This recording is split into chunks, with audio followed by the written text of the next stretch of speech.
everyone, and welcome back to the Galaxi Scrum. I am your host, Matt, and again, I just want to say a massive thank you to everyone who has joined for the live stream of this. And if you're joining on Spotify, I appreciate the listen, really do. And if you're on vice versa, come and check out our reverse platforms, YouTube and Spotify. Obviously, we have a guest today, the Leaguey, and this one was actually well requested. And quite honestly, with something we're about to talk about, I'm glad you are here. So guys, massive hello, Leaguey. How are you doing today, man?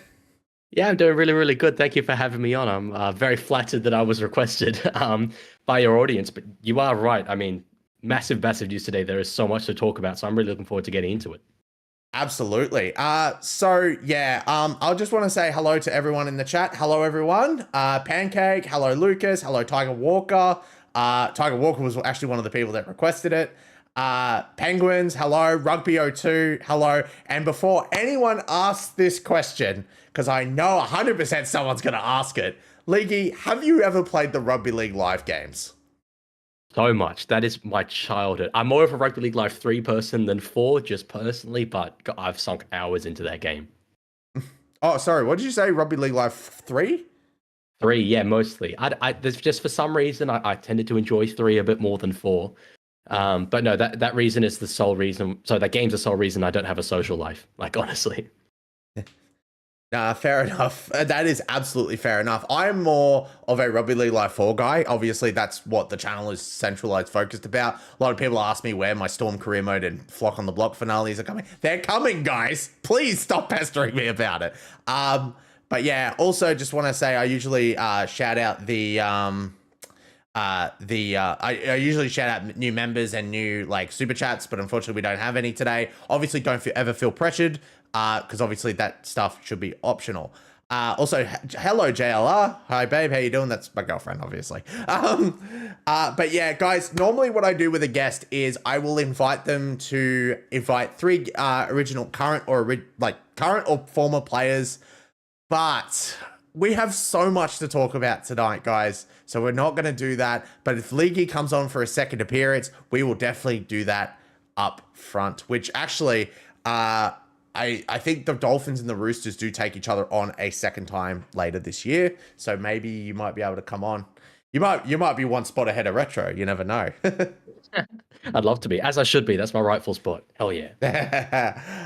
Anyway, but guys, we're going to start off with the biggest breaking news of the day. Now, it hasn't been officially announced by the NRL, but it has been officially announced by the Western Australian government that the WA team is going to be the AT team in the NRL. How cool is that? That's absolutely amazing. Big news, obviously, coming out from WA. Official announcement coming tomorrow. And if they still are going with the Perth Bears, because I'm pretty sure they are still going with the Perth Bears, I am pretty sure the NRL are gonna have to take Coca-Cola to court, because there's so much red in the competition right now.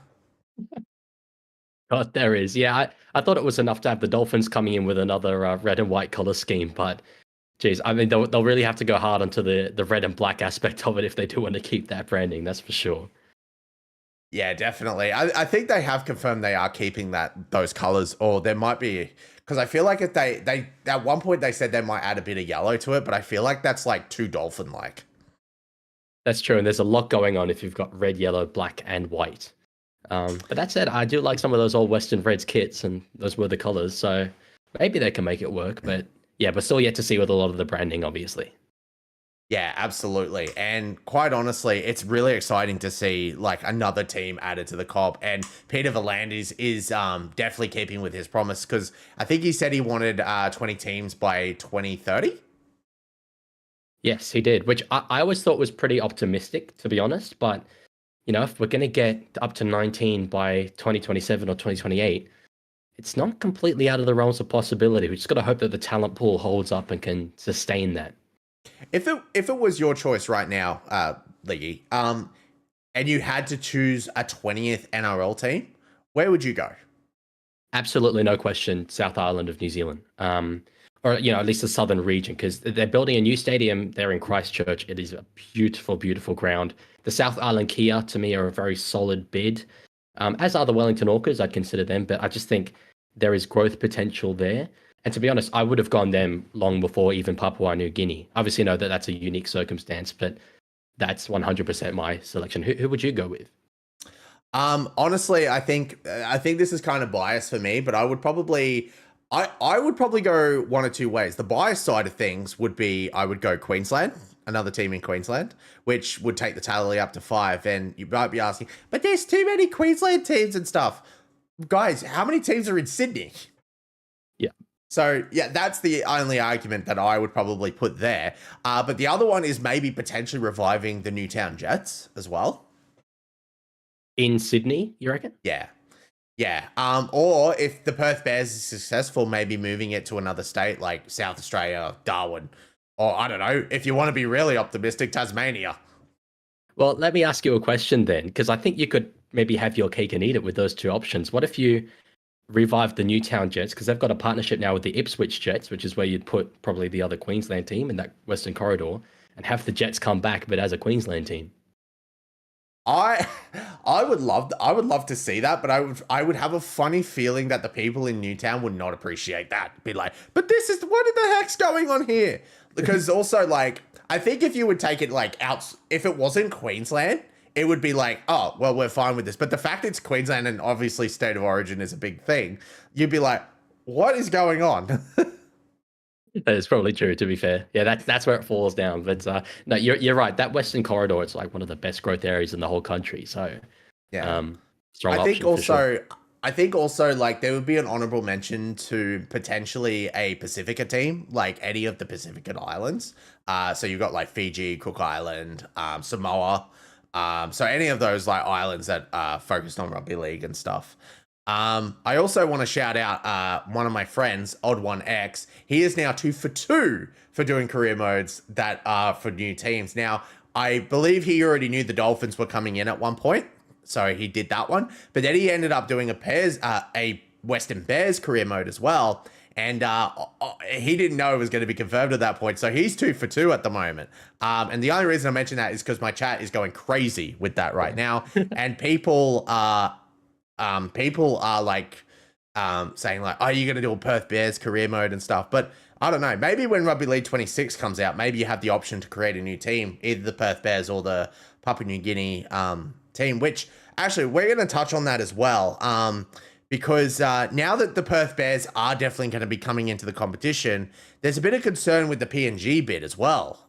Because now, first of all, I think there's two concerns. One, PNG is probably going to have more red in it. And that's a joke. But the other concern is recruitment. And Leaguey, you sent me a list of teams, of people that are going to be off contract in 27 or 28.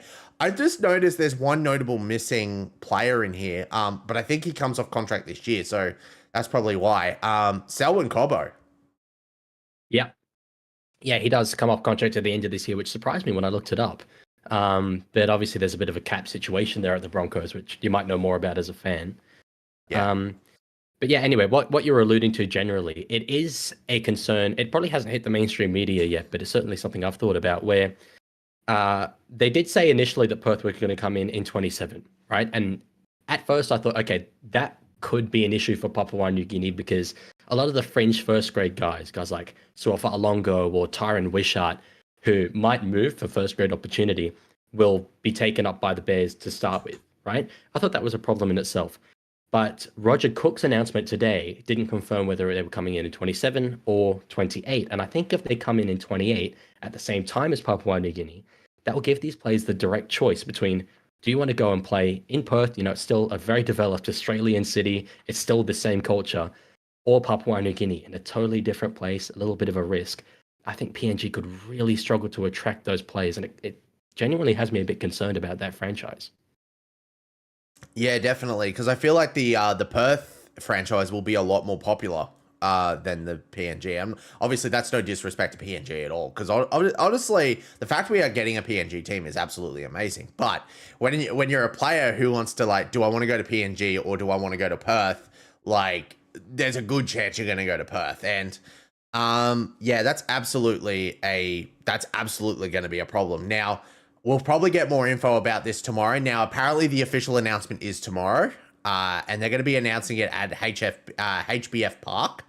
or HBF Stadium. I don't know if it's HBF Park or HBF Stadium, but it's going to be where the Bears' home ground is going to be for the foreseeable future. And then obviously there's a discussion that it's potentially going to be taken to they're going to be taking like a game or two to North Sydney Oval as well. Yeah, that's something that I am a little concerned about personally. If you want to take one game, I can understand it. You still want to have the connection to the Sydney fans, right? North Sydney Oval would be great, but in the modern game where you have Magic Round as well, so a team might potentially only have 11 actual home games over the course of a season. Yeah. If you're then taking 2 of those games to North Sydney Oval, and when you're only actually playing 9 games in Perth all year, I don't feel that the NRL really does have a presence in Perth. It's got to be at least 10. And given that the Bears are going to play so many away games in Sydney, I'm not necessarily looking to pander to the Sydney-based fans so much. I'm more concerned about Perth. So 1 game I'll take, 2 is when I start to get kind of worried. Yeah, I think that's an absolutely fair call to make. Yeah, I remember like when the Perth discussion was actually first happening, they were thinking like even 3, which I think was a bit of a stretch.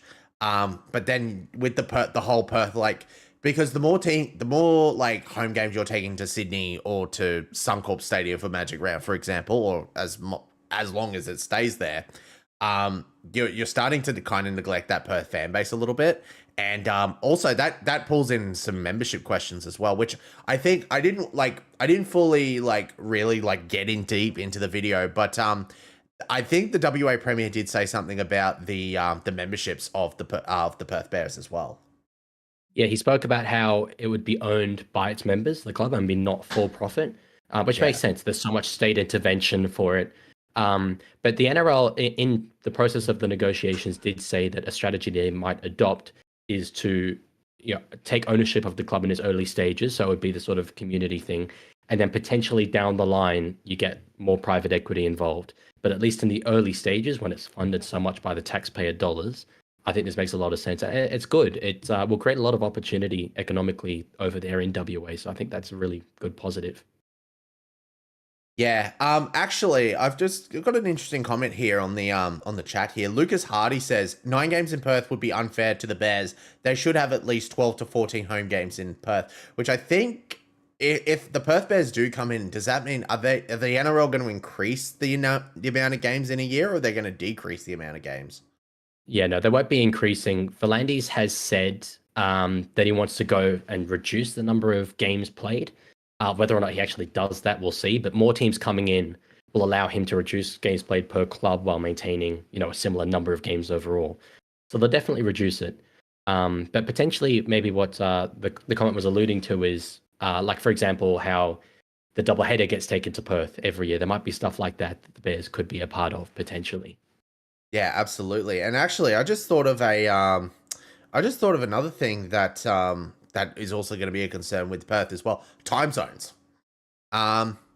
Especially if it's going to be Perth v New Zealand, because both teams have to travel. Like if the Warriors are traveling to Perth, they have to go back 3 hours. Well, if the Bears have to go to New Zealand, they're going to be traveling forward like 6 hours. So that's another concern that they're going to have to keep in mind. It's going to be a problem, but as a self-proclaimed like radical rugby league expansionist, I'm so happy that we have to deal with these problems.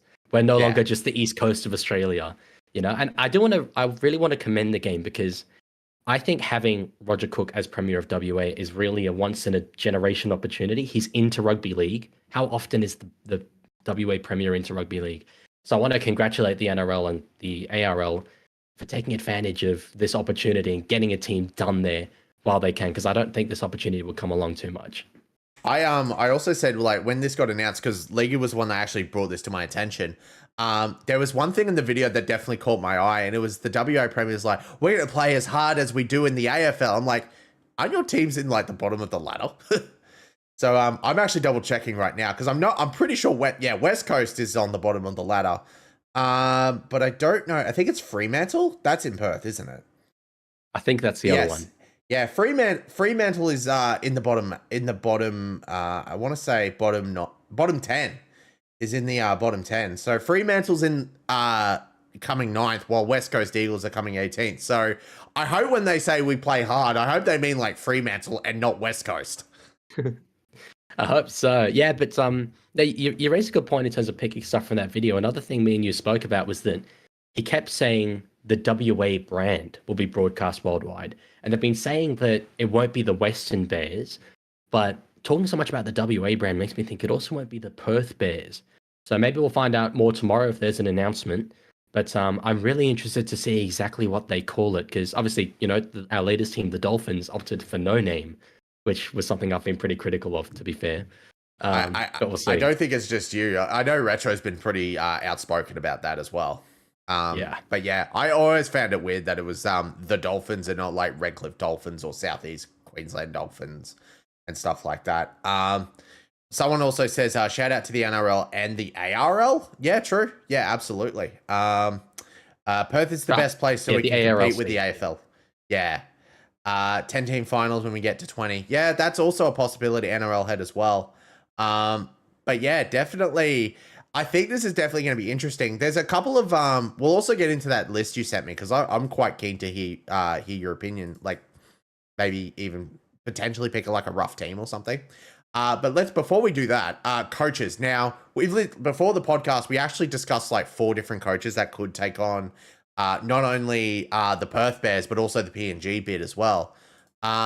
So do we want to start with the obvious one? And I think he's technically the front runner to get the Perth Bears job at the moment. Yeah, and that'll be Brad Arthur.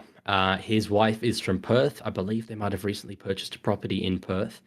And yes, he's obviously got a track record with Parramatta of building a club from nothing and getting them up to a grand final. I mean, say what you want about him, but he got them to a very consistently high level. He was finishing in the top 4 regularly.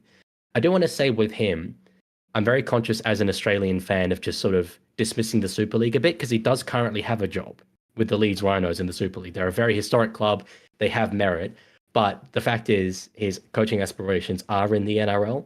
So without wanting to just, treat Leeds as some sort of, feeder team, I think he'll be really, really tempted by the Bears. Yeah, and not only that as well, but there's also discussion that the NRL are looking to purchase a portion of the Super League as well.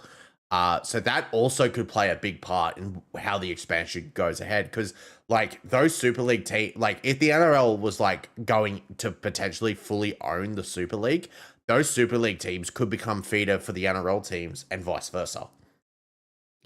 Yeah, 100%. And I mean, that's a whole other thing. I could talk about that for another hour, which we probably shouldn't get into. But yes, that's all very interesting, and it could help create more of a pathway, I guess, for players to get high quality rugby league experience over there and then feed into the NRL. Yeah, definitely. So yeah, Brad Arthur's definitely the front runner. Do you think, just in your opinion, do you think Jacob, is it Jacob Arthur? Yeah. Is it Jacob Arthur? Yeah, from the Manly Seagulls. Do you think he'll jump over to Perth with his dad? Well, the more I guess exciting Arthur would be Matt Arthur, who I believe is at Newcastle. Also Brad's son. But Jake specifically, I mean, I'm personally not convinced he's the man who can lead a new franchise like that. Maybe as a depth 7, potentially a bit like a Sean O'Sullivan role, say at the Dolphins. But I think that there's just so much pressure on the kid. If he comes in, he's the son of the coach, it's the new franchise, and he's the 7. I'd be trying to find someone else personally. Yeah, I probably agree with that. Definitely. But I think, would you say Brad Arthur is the best choice? Yeah, I reckon. In my opinion, with the modern game, we talk so much about coaches being under pressure, but the question is always, okay, if you sack your coach, who else is out there? And Arthur's always the name that I come to. And I think there's so many reasons why it makes sense. But there is another guy who does make some sense who you might want to get into next, a former Bears legend. Yeah. I just before that, I just quickly looked up Brad Arthur. The only NRL experience he has is actually Parramatta. So, and obviously the Rhinos as well. Is it the Rhino? No, I'm thinking Burgess. Sorry. I'm thinking, yeah. Leeds Rhino. So, the next one, and I haven't looked too much into this because although this is a very interesting one, Jason Taylor. Now, Jason Taylor has coached, I believe, the Bulldogs and the Tigers. So his coaching experience isn't really up. I wouldn't say is up to scratch. Although he did have 16 games with Parramatta Eels, and he won 63% of them, so that's not too bad. South Sydney, he's also coached, but his his win-loss record wasn't too great. And then also the Tigers as well, more recently, which obviously we all know how those coaches go at the West Tigers. No offense, Tigers fans. But he has also coached the Bulldogs quite recently as well.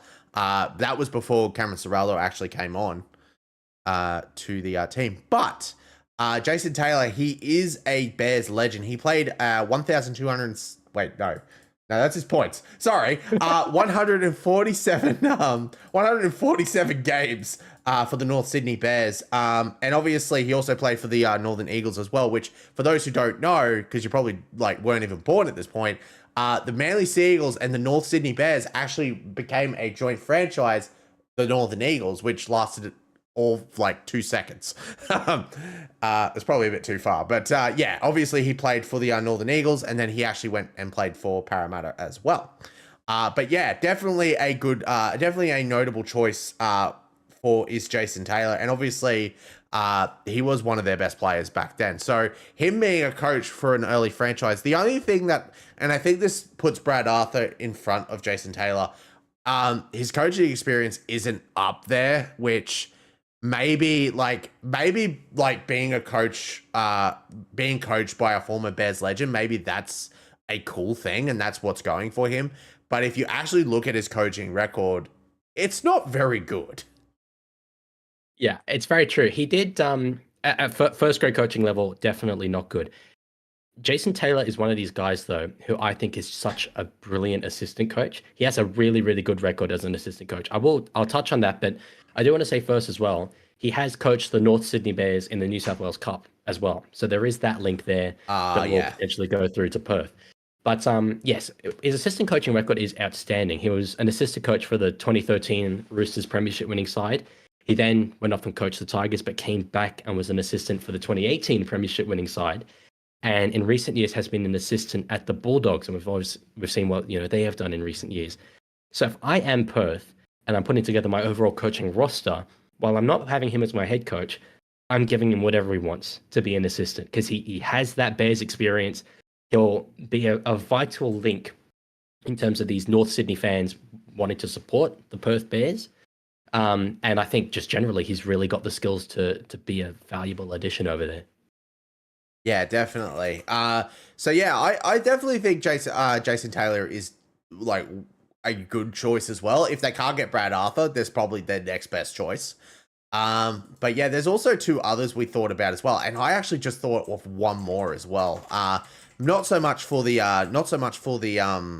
Perth Bears, but also maybe for the PNG one side. But the next one's quite a bit of a curveball on this one, but I think he has expressed to actually come back to the NRL to coach. Sam Burgess. Yes, no, that is an interesting one, because he's doing a pretty solid job over there at Warrington. He didn't get premiership success last year, but the way that he's really instilled values in that club has been very positive. And that to me, I mean, I put forward one NRL conspiracy today. Why not go two? Could he potentially come in to South Sydney, replace Wayne Bennett as coach there, and Wayne takes over one of these expansion teams? Wayne was pretty outspoken about the fact that he wanted a team in Perth, about how he thinks the game's come leaps and bounds there. That got everyone back to the table. Could he be the man to be at the helm? Yeah, definitely. And actually, speaking of Wayne, that's the next choice that we have also on here as well is Wayne Bennett. Obviously Wayne's getting up there in age, so there's a potential chance he could retire after South Sydney. Doubt it though, because he loves coaching. He'll probably I think he will probably coach until his time is up, unfortunately. But hey, gotta respect the man, honestly. And obviously we got to keep having this. We got to keep having those those little interactions between Wayne and Brad Fittler. No fist bump. Someone else I just thought about, and I didn't even think about this until now, Justin Holbrook.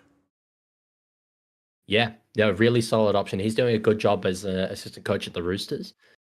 They'd hate to see him go, obviously, but I think he was so hardly done by when he was sacked by the Titans. I think everyone felt that at the time. The club went backwards after letting go of him. Why not? He's a really good attacking coach. He'll play an attractive brand of footy that'll attract fans in Perth. I think that's a great option. He's also an option for PNG as well. I believe he might have briefly coached their national team, if I'm remembering correctly. Yeah, Yes. he did. And So their he's got that PM13, I believe. Yeah, there you go. There's another PNG coach, which I'll touch on a little bit later. But Justin Holbrook, I think, is a very solid option. Yeah, definitely. But yeah, we got Brad Arthur, Jason Taylor, Sam Burgess, Wayne Bennett, and Justin Holbrook. Definitely some good choices. I'm just trying to think, is there any other coaches on the market that could potentially like land a job here? Well, for PNG, I don't think this one applies to the Bears, but for PNG, I've had this idea ever since they were announced because Adrian Lamb, right, is coach of the Lily Leopards over in the Super League. He's Papua New Guinean. Ooh. He really be a guy to come back. He's probably the only real Papua New Guinean coach with any experience. He's helped out with the Australian Kangaroos as well.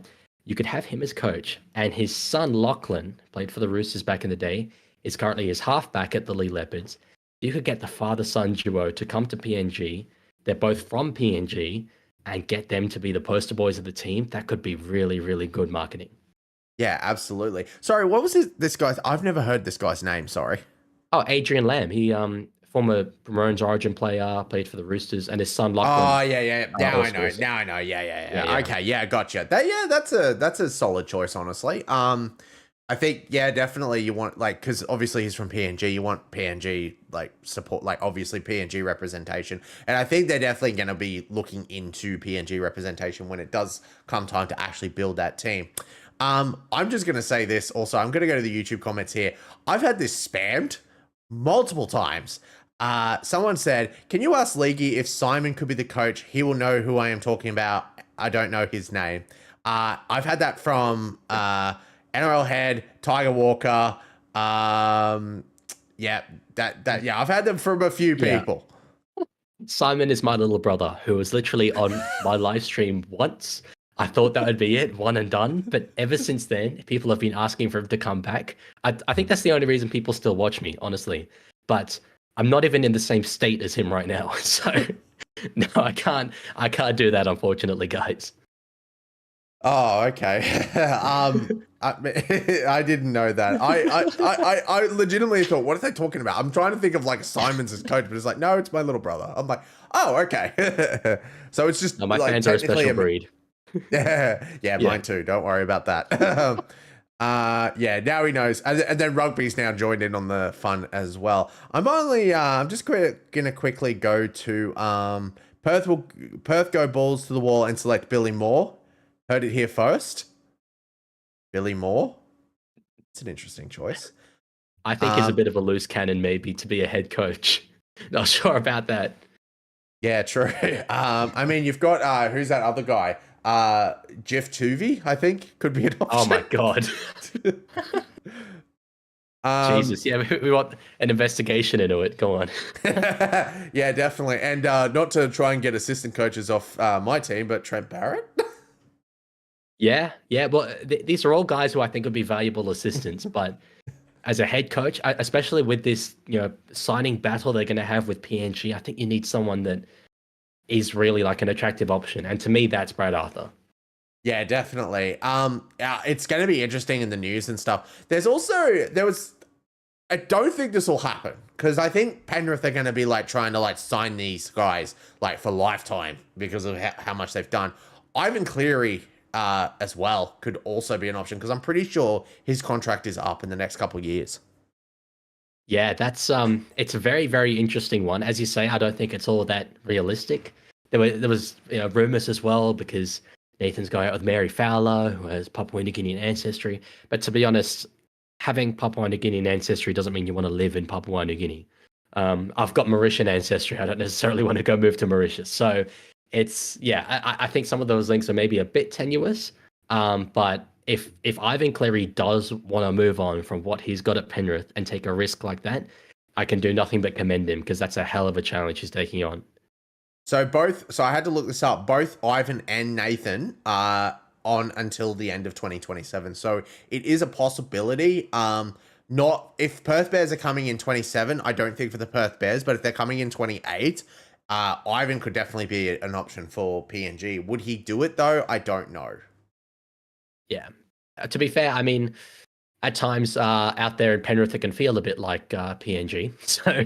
So in terms of the standards, but no, it's very, I think, optimistic if they want to target someone like that. Yeah. Someone also in the comments, Woo God says Trent, obviously Trent Barrett says should never go near head coach. Yeah, I kind of agree with that. we get Mr. Luke Sports back on and been like, so what do you think of Trent Barrett as a coach? And he's just like, yeah, no. And any Manly fan as well, or any Eels fan, although they did get that 60 to 18 win against the Tigers. But yeah, obviously we're spending a lot of time on this. So let's go into the final part of this section. Leaguey, I didn't expect you to do this, but honestly, this is amazing that you've done this.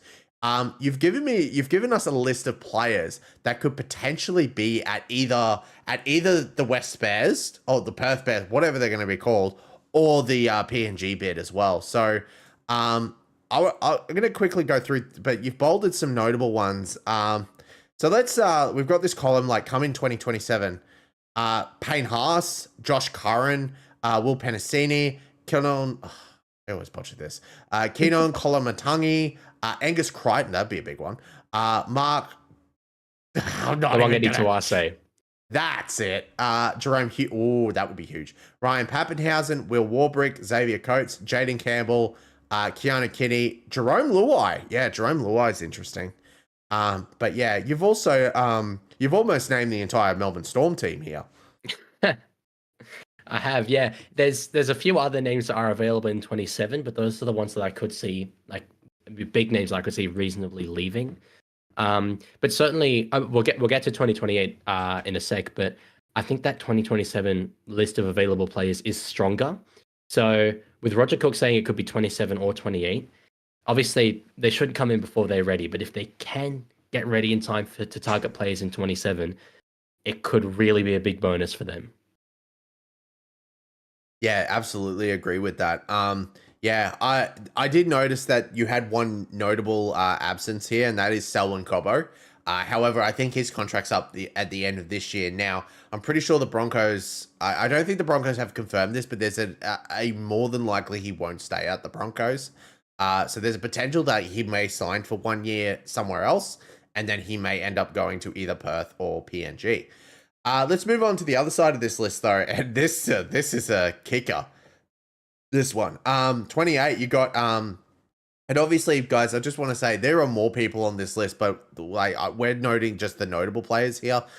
Jacob Preston, Jeremiah Nanai. Oh, that'd be a big one.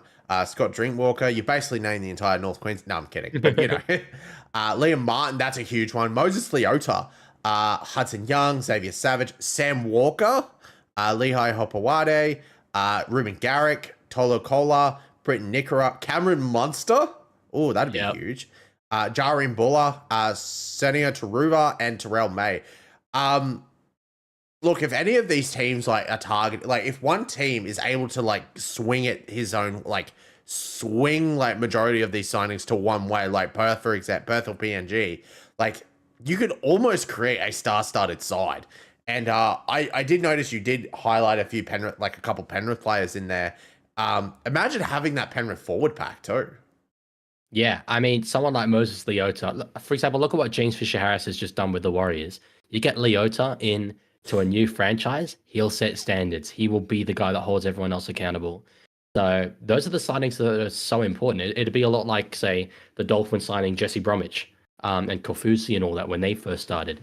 That's the kind of signings that they need to make. Yeah, absolutely. I agree with that. I actually reckon if PNG are able to target like Xavier Coates, for example, like that would definitely be a cool marquee signing. I think the one thing the Dolphins failed to do was get that marquee signing, but I think in return of that, they created a marquee signing in like Katoa and I reckon Hammer as well. Yeah, no, 100%. And that, you know, shows the importance of the player development of someone like Wayne. And when you talk about player developers, again, back on Brad Arthur, he did so much for those guys there at Parramatta. a guy like Mitch Moses, I don't think that he is the confident player that we have now, if not for BA's influence. So if they can get someone like that in, it can really, really help if they do struggle with recruitment. Yeah, absolutely. I'm just looking through the other players on this list. I'll note some other players that I think could also be there. Jesse Arthurs. I would not like to lose Jesse Arthurs as a Broncos supporter, so that would suck. Sion Katoa, I think, could also be there. Tyron Wishart, he's an upcoming rookie, so I definitely think he should be there as well. No one in 27. Brandon Piacora, Xavier Willison, please don't. Oh my goodness, now you've labeled the entire freaking Broncos team. Brandon Piacora, Jordan Ricky, Xavier Willison. No, I'm kidding. But yeah, Chevy Stewart's also a pretty good one too. Adam Pope, Wade Egan. Someone also said in chat, by the way, Ray Stone as well could be a potential signing. Right. Well, I mean, obviously, you're wearing the Dolphins jersey. You know the impact he can bring. Just a really solid workhorse. And if we talk about standards, he is someone that will live up to them. But yeah, there's a heap of options. The one that I want them to stay far away from is my little Sammy Walker in 2028. If they go near him, I will cry. I've already lost Dominic Young. I don't think I could handle losing Sam Walker. I mean, you've also lost Brandon Smith as well. Yeah, that one I'm not overly concerned about. I mean, Hey, I've got Dominic Young on my wall. He's up there. Like, that's a special relationship. At least you got Chad Townsend. Oh, Jesus Christ. Savala squad, let's go. Yeah. And actually, speaking of the Young situation, we'll get into it shortly because we're actually going to cover that. But some people are asking your opinion on the whole Young situation, but we'll get into that.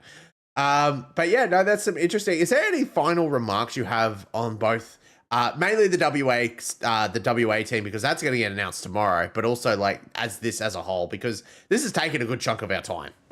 Yeah, no, look, I'm confident with WA. I've been advocating for them for so long, and I think that they will genuinely be able to get a lot of good recruits over, particularly people who want to, escape the limelight of Sydney.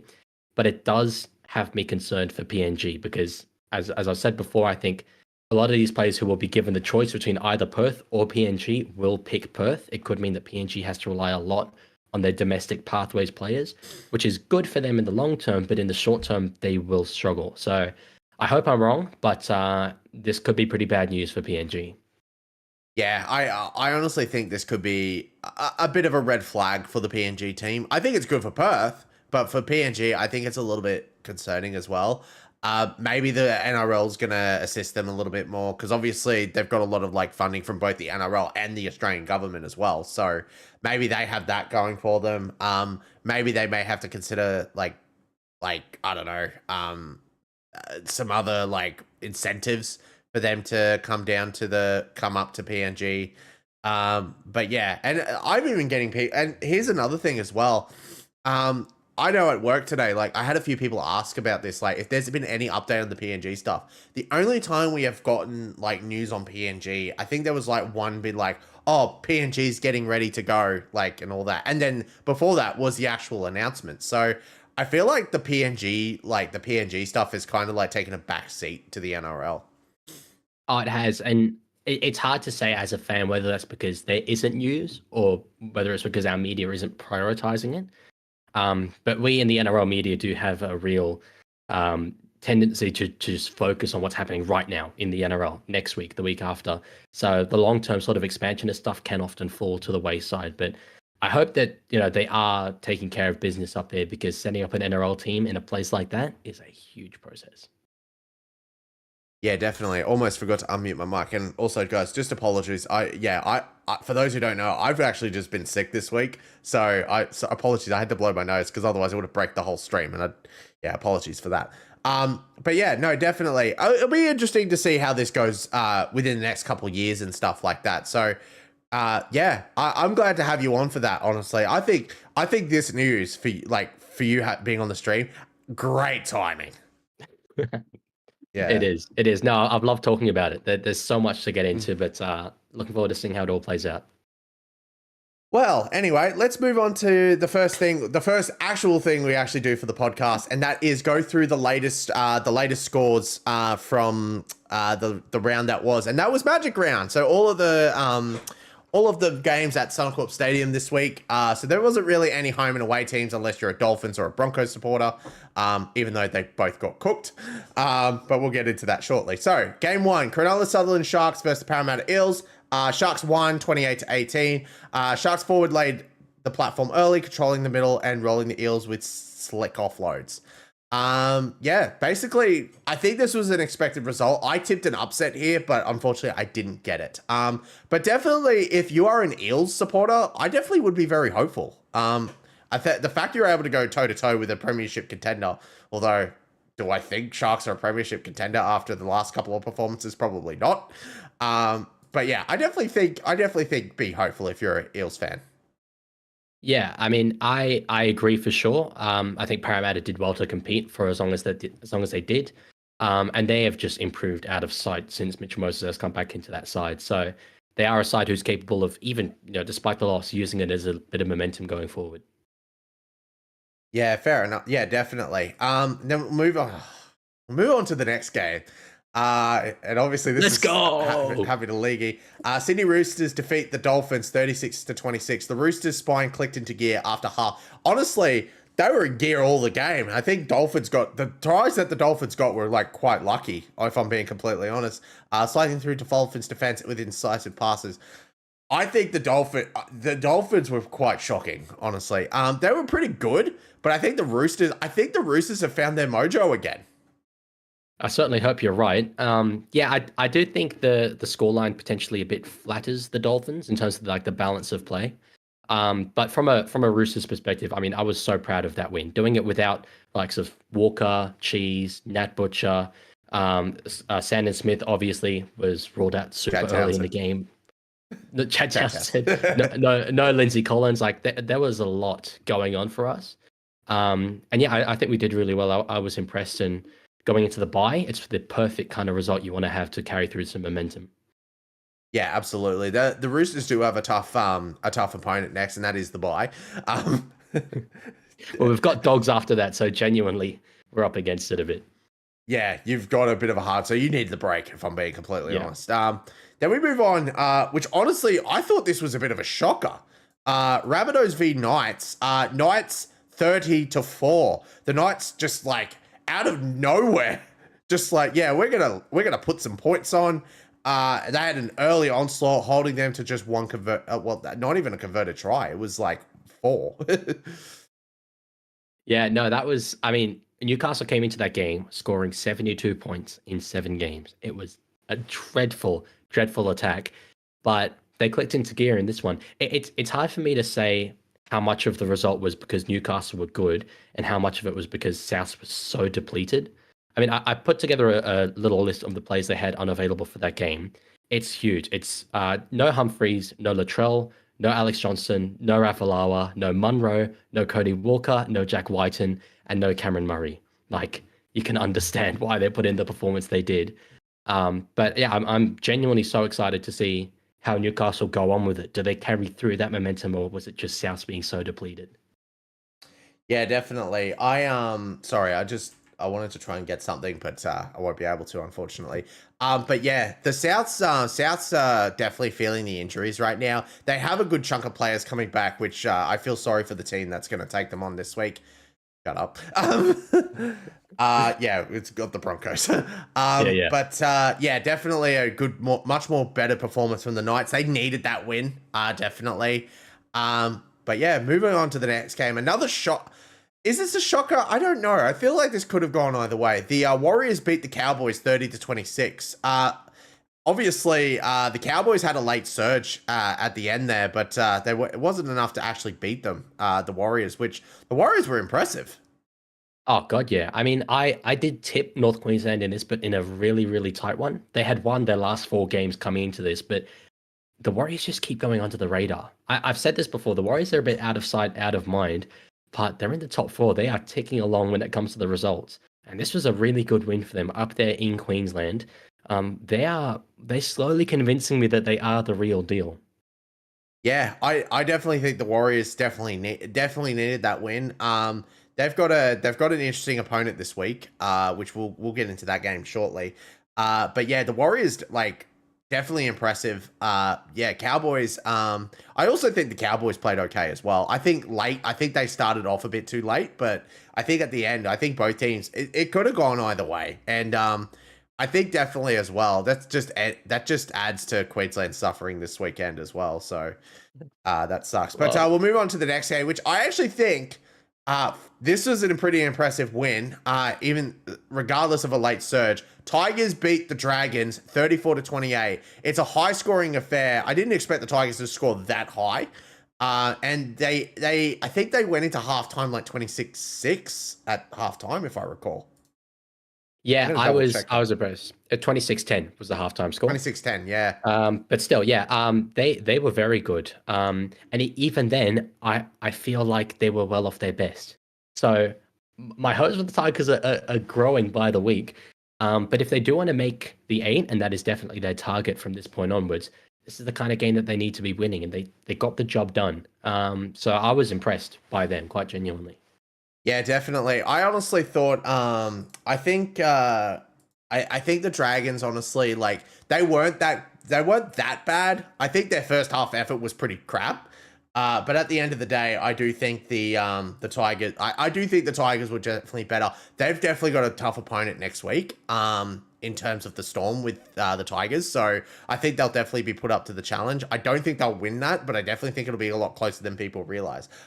We also got some breaking news as well. We've got the cover of the new rugby league game. I hope you guys really enjoy this. It's Jaden Sewer is going to be featured on the cover, and as you can see, he's dropping. As you can see, he's dropping that ball right there. Yeah, I was going to talk about that because I always say in my live streams that rugby league is about moments. Yeah. And that moment was literally a 12-point swing. The margin in this game was 6 points.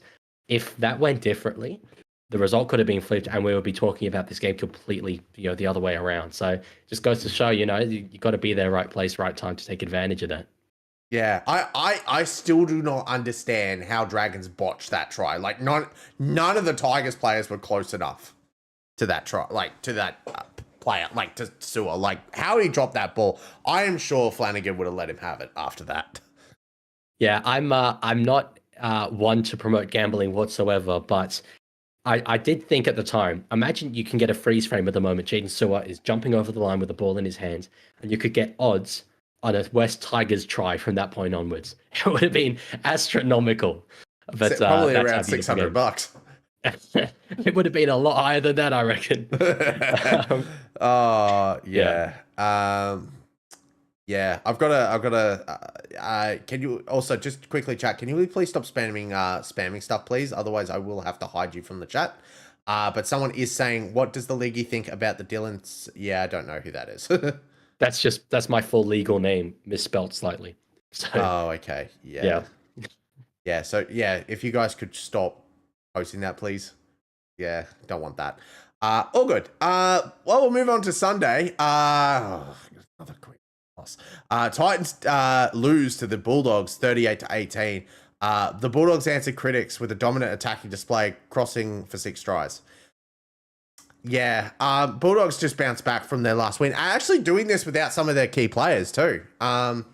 Because they've had to be suffered. Hey, Mr. Luke Sports has joined the chat. Hello.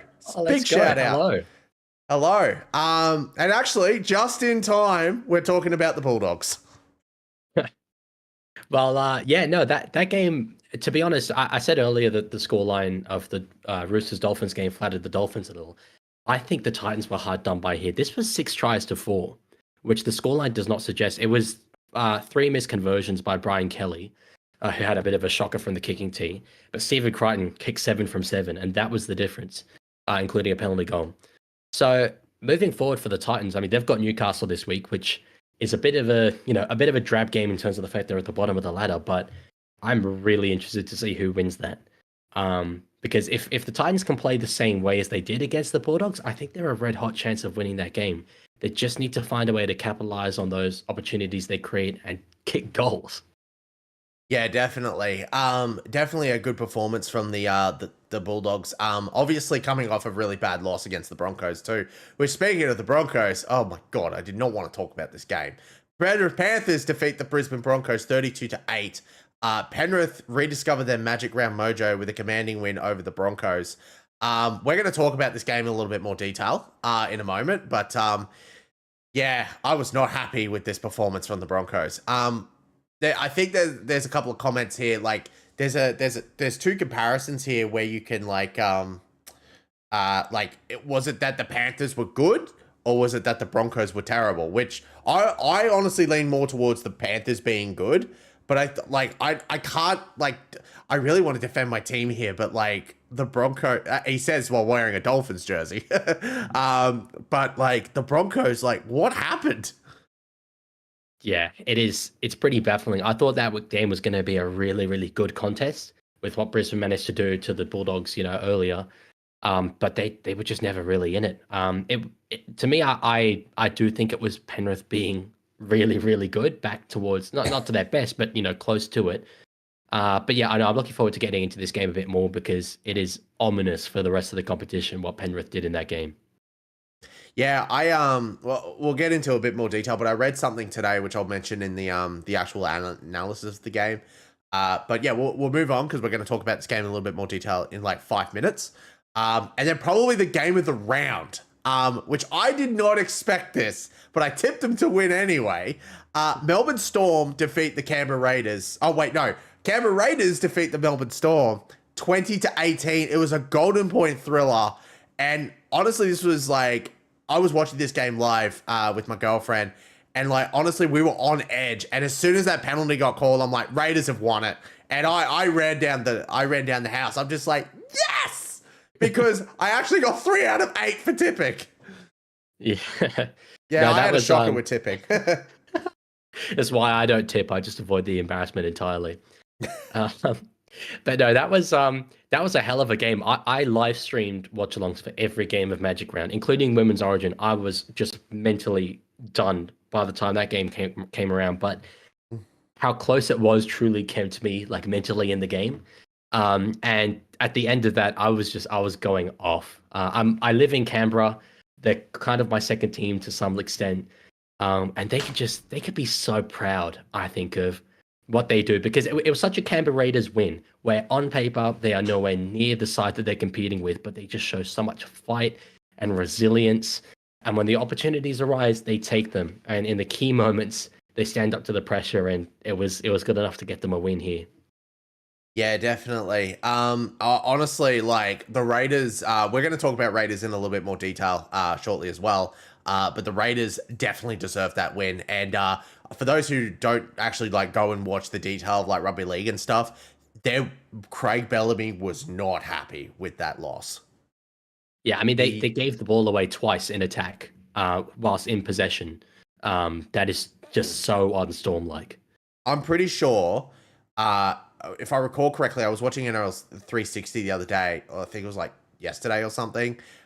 Craig Bellamy was in that shed with only Trent Loiero and Stephanie Ortikamanu, just those two, and he was not happy. Yeah, no, he wouldn't be. Yeah. That is one coach whose Ratha would not want to face after a game like that. Yeah, I'm pretty sure there might be a chance they get dropped, or at least maybe one of them, but I think they're both in the side. There they are. I'm actually even I'm pretty confident like Trent Loiero was walking away somewhere, and he looked up on the big screen and he saw himself, but then it cut to Craig Bellamy and he was just like had his head down and stuff. And I think someone commented I'm pretty sure his life just flashed before his eyes. Yeah, no, that was really you just don't see that from Melbourne. It's the kind of thing that they never do. So definitely, it's not soul-searching areas, but they're 5 wins and 3 losses. I think after a game like that, they're going to want to find an extra gear for sure. Yeah. I'm actually going to shout out Mr. Luke here. He brings up a very good point. Storm low-key have been disappointing this year.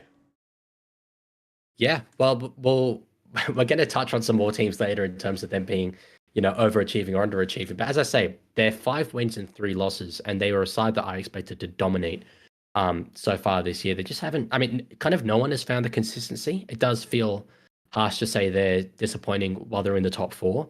But when you just look at them in a vacuum, absolutely, there are games they should be winning and they haven't won them. Because I'm pretty sure they've lost to, who have they lost? They've lost to Dragons, Dolphins, and Raiders. Raiders. So Yeah. they seem to lose the games that they shouldn't lose. Mm-hmm. Yeah. 100%. So that's it for the round. I'll just quickly go through my round review as well, because that's also something I do, but we'll quickly touch on these. Best team of the round, definitely Penrith. Penrith just find their mojo back. That's also why the MVP this week is Nathan Cleary.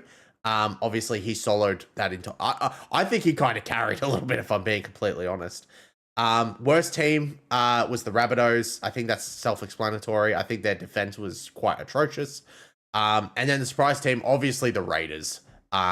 Yeah, definitely getting that win over the Storm. I tipped them to win, but I was quite shocked at myself for even getting that. And then my correct tips, 3 out of 8.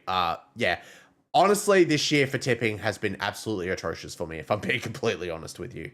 Look, if you're tipping well in 2025, you don't get rugby league, and I will die on that hill. It has just been so unpredictable. But I've said a number of times in my live streams, NRL in 2025 is special. It is so good, and that's the beauty of our sport. It's a really even competition right now. Yeah, definitely. But yeah, let's get into the. I've just noticed we're actually at an hour right now, so we've really gone into town. So we'll go through the stories real quick. So obviously we said we were going to kind of talk about this game in a little bit more detail. Panthers rediscovering their old magic. Look, I'm just going to be completely honest. First of all, I felt spat in the face from Nathan Cleary when he scored that one try.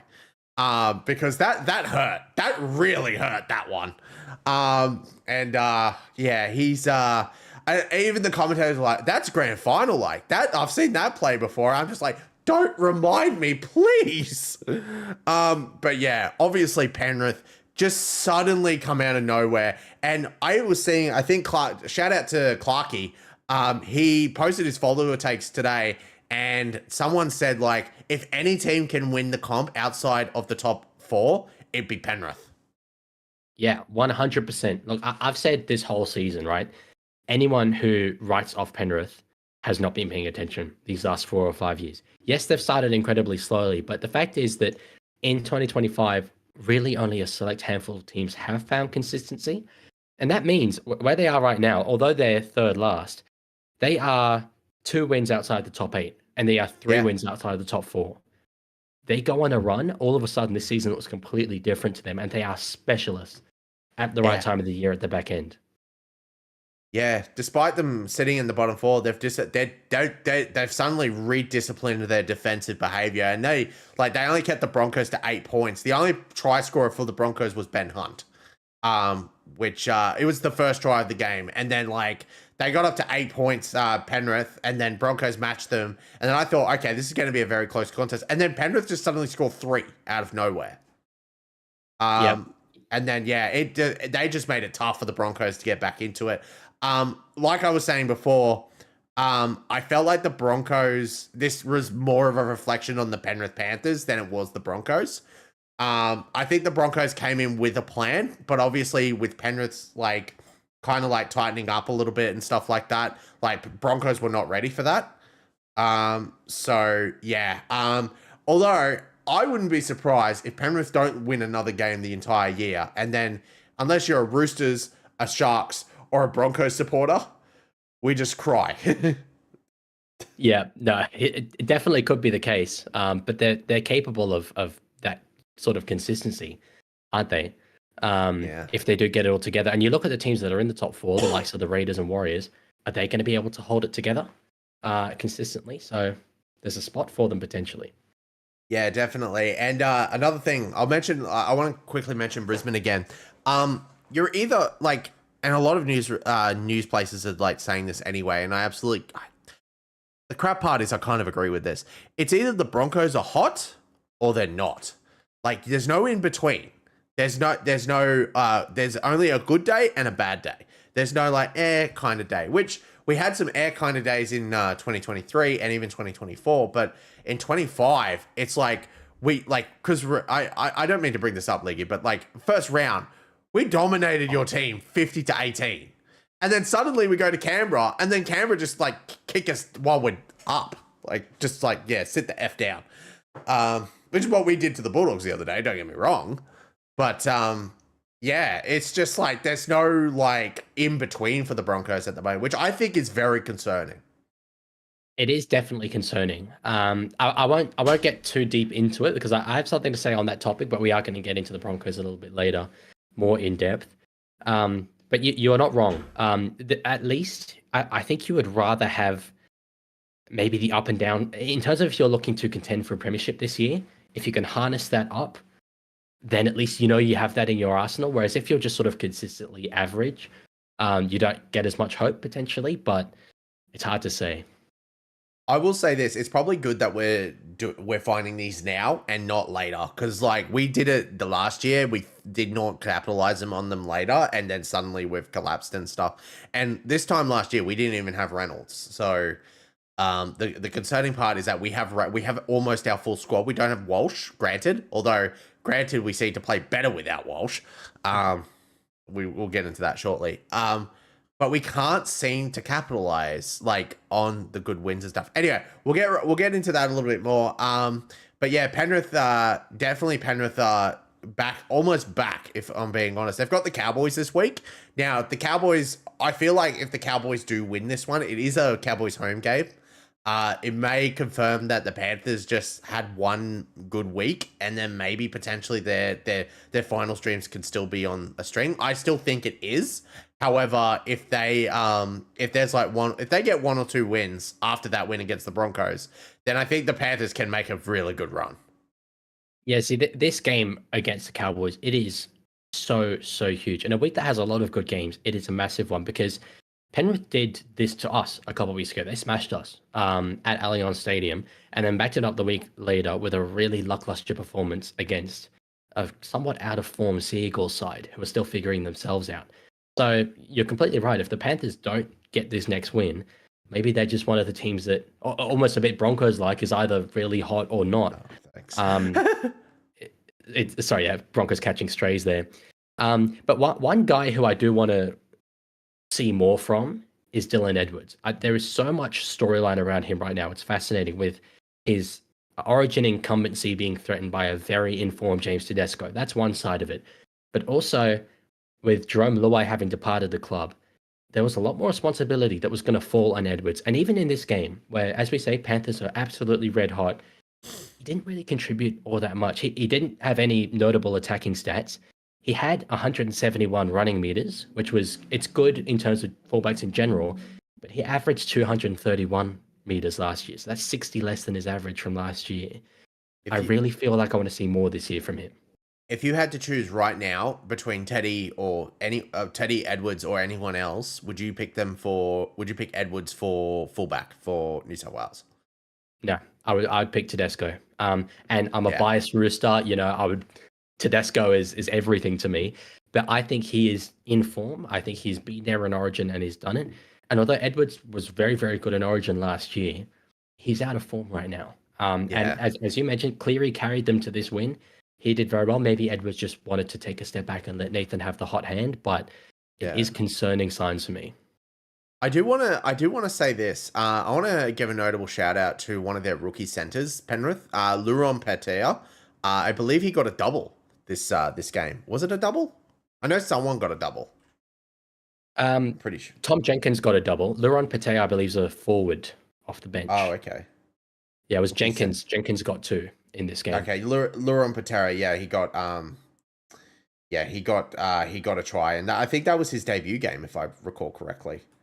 He has played, but it was his first NRL try. Yeah.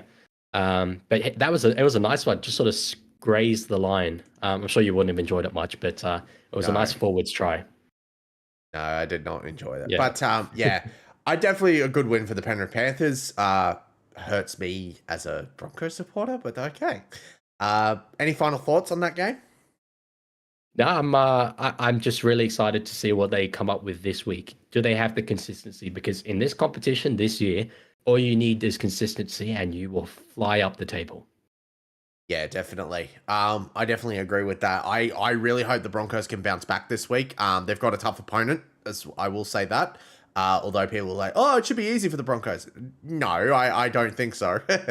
I will also, don't think there's anything else. No, there actually isn't anything else. But yeah, that's really interesting. Now, I'm just gonna quickly ask Leagy, are you okay to talk about the second topic with the recruitment stuff? Because we're Yeah, gonna be let's here get for a into it. long time, it seems like. Fine by me. Let's I'm talk. loving this. Okay, well that's good. Glad you're enjoying the scrum. The second topic is, and I'll just also point this out because I haven't done enough research in this, so I'm going to be kind of improving this section. We're going to talk about the recruitment stuff going on, and the center teams that are around this right now are the Roosters and the Titans. So for those who don't know, let's see. The Roosters have let go of Dominic Young, which could be potentially lining up for the Knights next week, which is obviously a huge loss for you as well. There's also Brandon Smith that he hasn't played a game for the Roosters in a while. So that's kind of understandable. But at the same time, it's still a big loss because he's a decent hooker. Not only that, but also like it's not just the Roosters, there's also the Titans as well. David Fafita has apparently been shopped to other NRL clubs, which Leaguey has actually released a short today. Do you want to explain that short real quick? It's it really felt like me being the tinfoil hat conspiracy theorist with all the red threads connecting everything and the pictures on the board. But I'm sort of surprised that the wider NRL media hasn't connected these three events happening simultaneously. Because, obviously Roosters suddenly, in the space of 2 days, letting go of Dominic Young and Brandon Smith. Now, we were quite adamant about Brandon Smith that he was going to see out the season with us. And I was looking forward to having him come back into the side. I know there's a lot of sort of general consensus that it didn't work out as a signing, but last year we were the best attacking team in the comp, and you can't say that the hooker of the best attacking team in the comp wasn't a part of it. So there's that aspect. And then Dom Young, who was dropped from the side, and certainly Daniel Tupou, Mark Nongani are great wingers. But I never felt like Dom's future at the club was in doubt. This all happening quickly has raised eyebrows. Now, a lot of people are saying that this is being done to bring DCE in for next season. I don't think that's the case. DCE to the Roosters is happening. I'm hearing that from some inside sources. I'm hyper confident on that. But that has been done for some time. These two things happening simultaneously makes me think that it's a response to something else that's out there in the market. I'm pretty confident we came into this season with a lot of front-ended deals with all the players that we had leaving and only signing Nwangani Tawase and Chad Townsend. As good as you seem to think Chad Townsend is, I wouldn't have been on a big wicket. He's going to be the next immortal. Yeah, I'm still waiting for that. But no, yeah, so I think we front-ended deals, but we're clearly freeing up something for now. You've then got Fafita, who we not only tried to sign last year, we did sign last year. He's on the market. It's whether we're willing to swallow our pride and sign a guy who backflipped on us. But the professional thing to do would be if we did want him and we still think it'd be a good addition, you bring him in. The last little part of it that this is pure speculation, right? This is just me connecting dots together, but I have heard from other people with inside sources that Angus Crichton, who got married yesterday, congratulations to him, his wife is English, and she has never had visions of living in Australia long term. Crichton grew up playing rugby union. There is real rumour going around that beyond his current deal, he wants to go back to the UK with his wife and play rugby union there, which would then free up a back row spot at the Roosters. Given that Fafita has a fractured relationship with Des, isn't making the Titans team, could you have Fafita come in, play a role at the Roosters for this year and next year, then Angus Crichton moves on and Fafita transitions into being a starting player? I'm not saying there's links, but I'm saying it does make sense. Yeah, that actually makes a lot more sense. And if you're you're actually saying that the Daly Cherry Evans deal is done. I am very confident of that, yes. Wow. And like I said before, because you said that before the stream, I was just like, yeah, I would say that's almost at the level of Cooper Cronk of betrayal. Talking I hope as it a has the same Queenslander, if results. I'm talking as a Queenslander, but yeah, no, it makes way too much sense if I'm being completely honest. So I kind of agree with you there. So you're saying that the Roosters are going to get both David Fafita and Daly Cherry Evans. That's what I think they're gearing up for. Yes, I think, Oh, and not to mention, by the way, and this often goes forgotten, we've signed Reece Robson for next year. Like, oh, you add Robson, DCE, and Fafita in an off season. Like, I'm going to be absolutely bombarded with salary sombrero comments. But look, it's the response to having last season had Luke Keary, Warrior Hargraves, Suoli'i, Manu, Tupanua, Terrell May all leave. We're now getting back what we lost there. yeah. Oh my God. I was saying, I will be honest. I actually said to people, like I said in my ladder prediction video this year, that the Roosters are going to be bottom 9. If they are able to get David Fafita this year and Daly Cherry Evans next year and Reece Robson the year after, I would have them in the spot in the grand final. Like that's Robson's coming for next year. There is going to be straight in there. But I've seen a lot of Roosters fans say, yeah, I don't know if I want Fafita. He's obviously, it's not really working out at the Titans. But what I have said is you don't win a premiership without taking risks. And you have to back your coaching staff to get the best out of a player. His potential is there, right? Yeah, absolutely. We do need to take that risk if we want to have success, because it doesn't really matter whether you finish 4th or 14th. History remembers you the same way. It's just about winning premierships. So take the gamble. Yeah, definitely. And we already know David Fafita is definitely capable of what he can do. So he's definitely capable. Like he got second row of the year, I think back in 2023. And quite honestly, like he definitely has a resume. So if he's able to go to the Roosters, if he's able to get to the Roosters, that's absolutely insane. From the Roosters as well. And then you've also got Reece Robson coming in already, and you're already claiming that the Daly Cherry Evans deal is already done. So like Roosters are going to be the team to beat potentially in 2027, 26, sorry, which kind of scares me. So yeah. I also want to say this as well, because their marquee signing of their club, like within like the top 3 for the Titans is David Fafita. I would probably put Tino in there as well, and maybe Jaden Campbell, AJ Brea. I think there's a lot of arguments who you can make as the marquee signings, but the one that stands out is David Fafita or Tino. But David Fafita is definitely one of them. I am under the impression that if David Fafita is let go this year to go to the Roosters, I definitely think there's going to be a lot of turmoil at the Titans.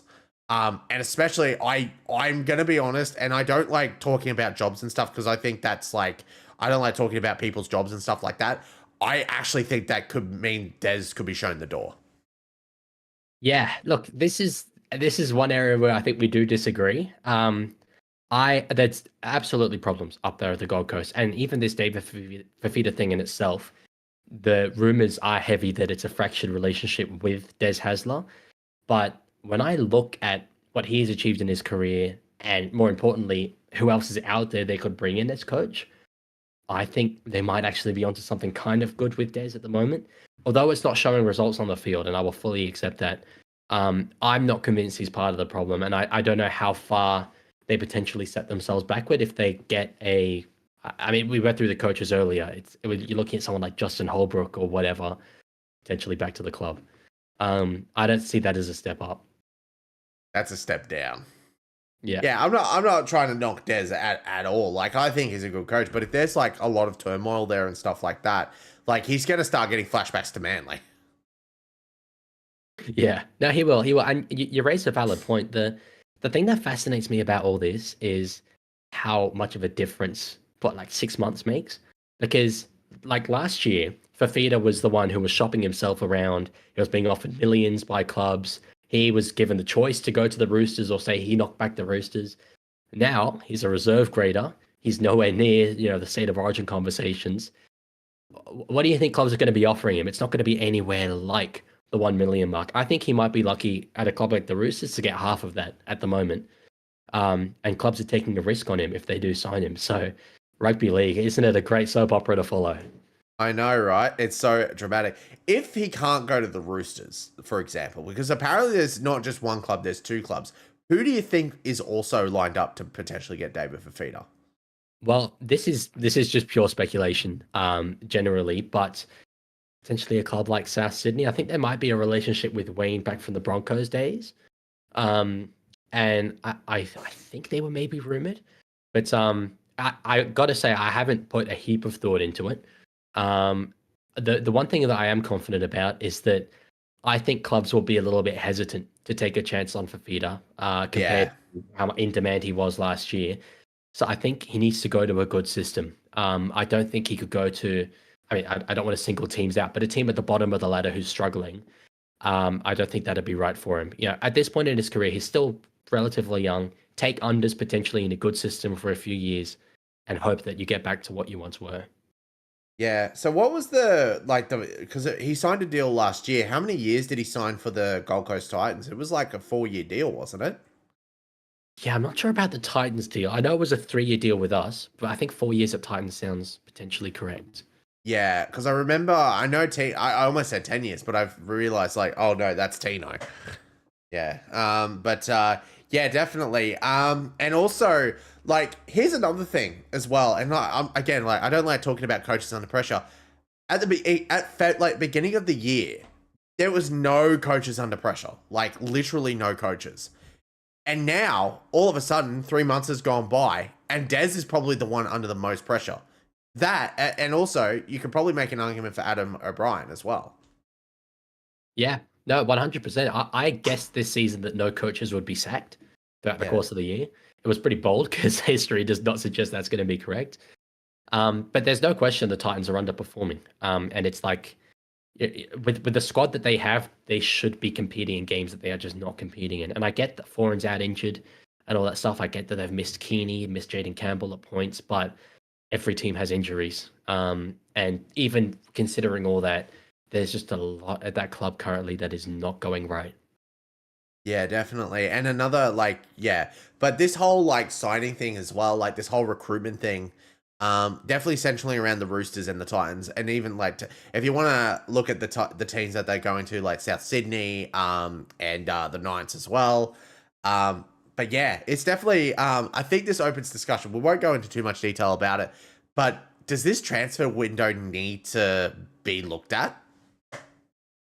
I'm so conflicted about us having a transfer window because, see, I follow soccer quite closely, right? And throughout their transfer windows, it's probably the only time where I'm like checking the news daily. It's great to have such a concentrated little period. You have the deadline day; it's a great media event.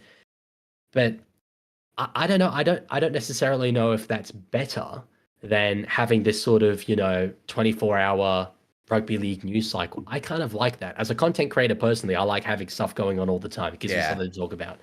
I think that's kind of good having us be, on the minds of everyone, throughout the whole year. But I know there've been some coaches that have been outspoken about the fact that it maybe distracts from analyzing the games themselves.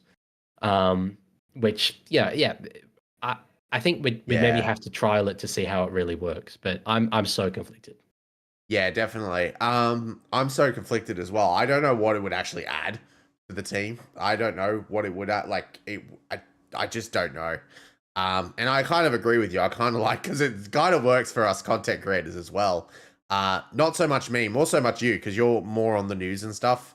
But yeah, definitely. I mean, for the podcast, it's not too bad. But let's get into the third and final topic of this. And this was kind of the main event that we had planned for you guys tonight. But unfortunately, we had the recruitment stuff happen, and we also had the WA Bears. Yeah, we've actually gone through every single team, and we've kind of like, I would say we've graded them, but I say we've mentioned like if they're going okay, are they underperforming, are they failing, or even like overachieving and stuff. But yeah, that's what we're gonna do now, and we've got a few teams we definitely want to mention as well. Obviously, both our own teams we're definitely going to talk about as well. So yeah, you got any opening comments on that? Yeah, I do. Just briefly before we move on, back on the transfer window thing, there was one little point I wanted to make about I know it's sort of unique in our sport how you have players signing for a team a year out, right? And that is weird to have a player continue playing for that team. But that is so important for player welfare and players being able to plan their futures, finding schools, finding homes, all this stuff, Yes. sorting all that out. Yes. So a transfer window creates problems there, it becomes an RLPA issue. So it's just, I just wanted to briefly touch on it because we as fans often like to have these ideas that would be great in terms of content and all that for us, but the players are an extremely valid concern. So yeah, but no, we can move on. Yeah, sorry, yeah, I'll let you. No, I definitely agree with that. And also, like, if there's anything to do with that as well, the RLPA does need to step in as well. And the reason the RLPA exists is to protect the players. Yeah. So obviously the NRL needs to make sure they're happy, and that like the RLPA, like anything the NRL do, the RLPA have to approve, because obviously, because if they don't, because I remember, I think what happened was they expanded to 17, like 27 rounds, and the RLPA were not a fan of that. Yeah. And look, there'll definitely be people who say, the players are earning a lot, they can figure it out. There's people all over Australian society, you have to move at a moment's notice. And I get that for sure, but not every player is earning the same money that Nathan Cleary is. There's guys who are on development deals who will move, just for the opportunity. So I think if we can look after those guys, I think we should. Absolutely. And obviously always you got to make sure the players are all good. Because also their futures as well. And they're playing, like, a lot of people are like, oh, they're on so much money and stuff like that.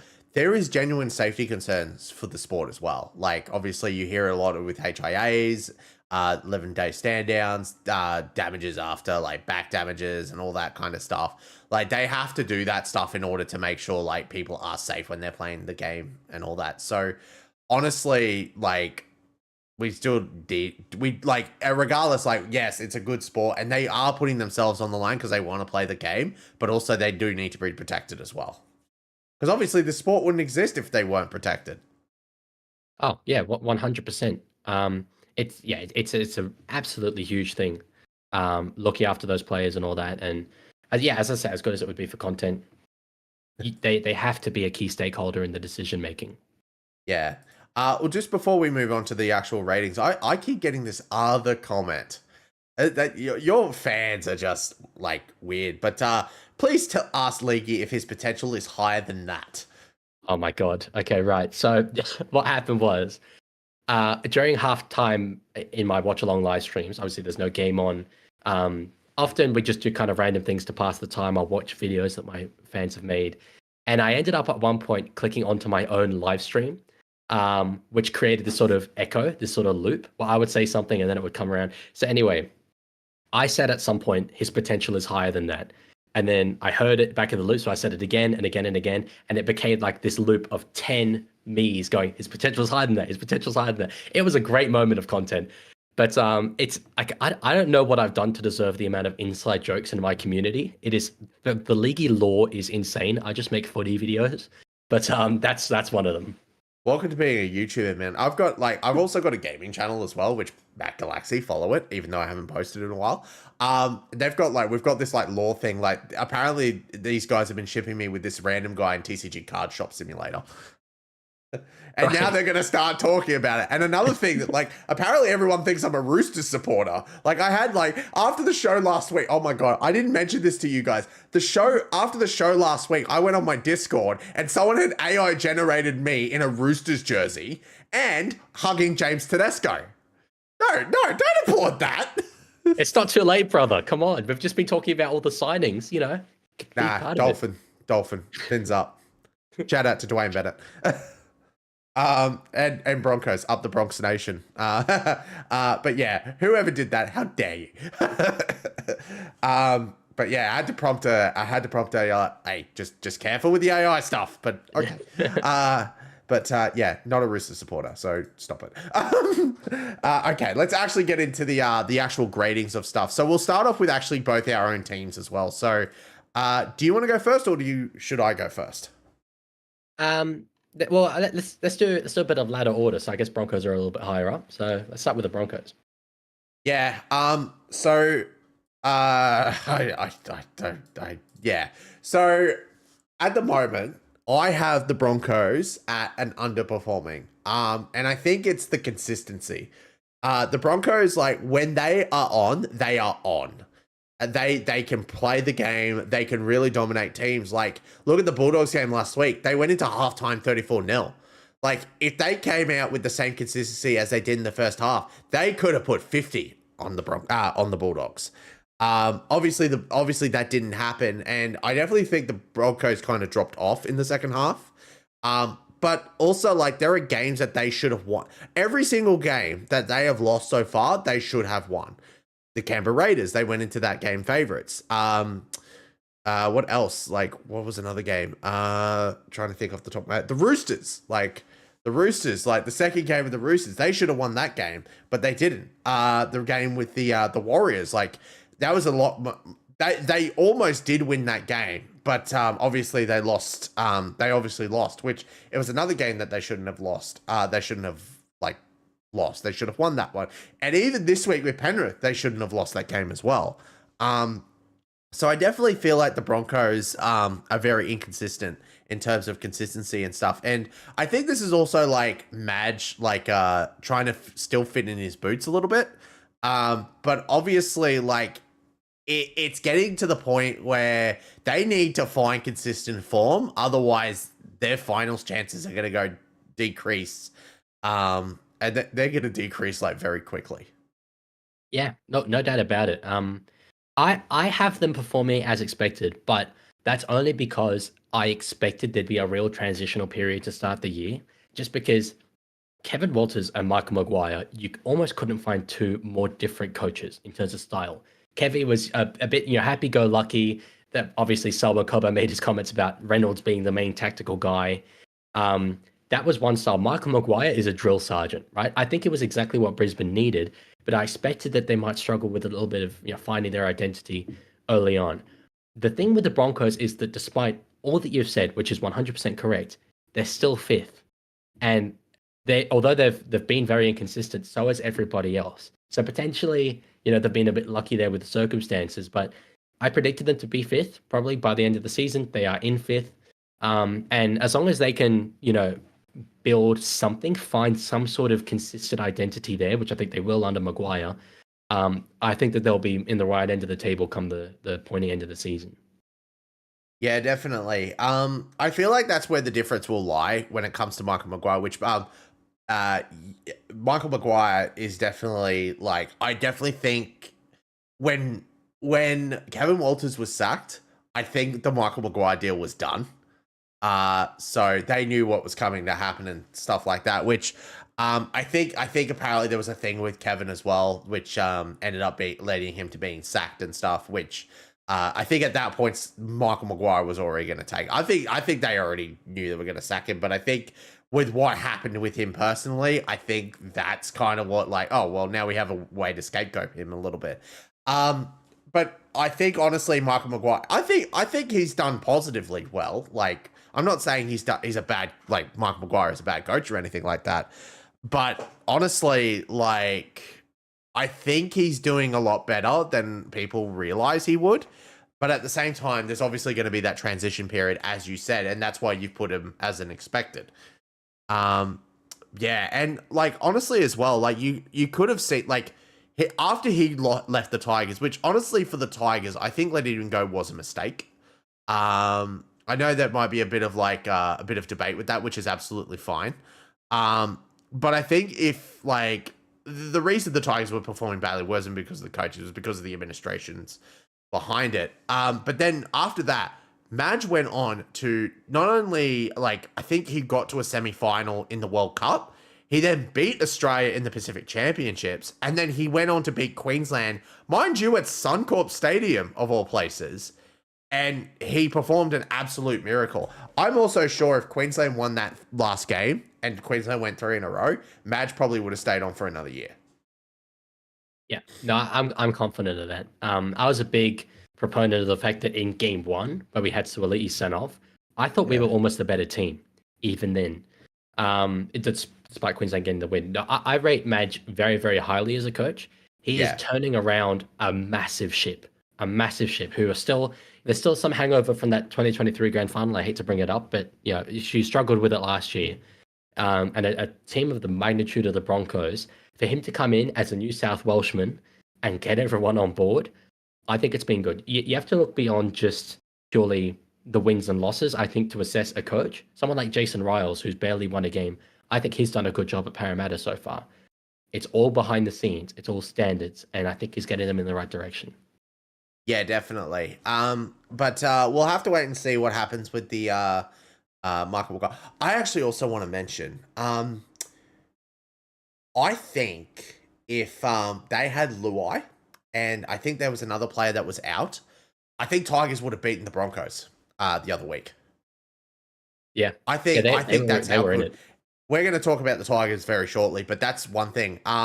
Because I was actually at that game, Broncos v Tigers, the Galaxy Derby. There's a whole thing behind that.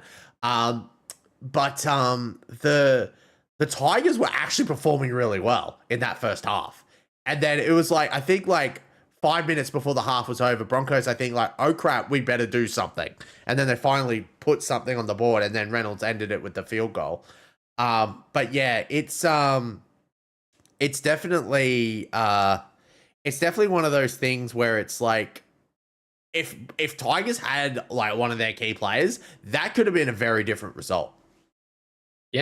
Yeah, no, that's the notion of this competition. It is that close, and as we say, we'll get onto the Tigers, but the Broncos are treading water just enough, and I think that as the season goes on, I do believe they will improve, they will get more consistent, and they'll be in the running.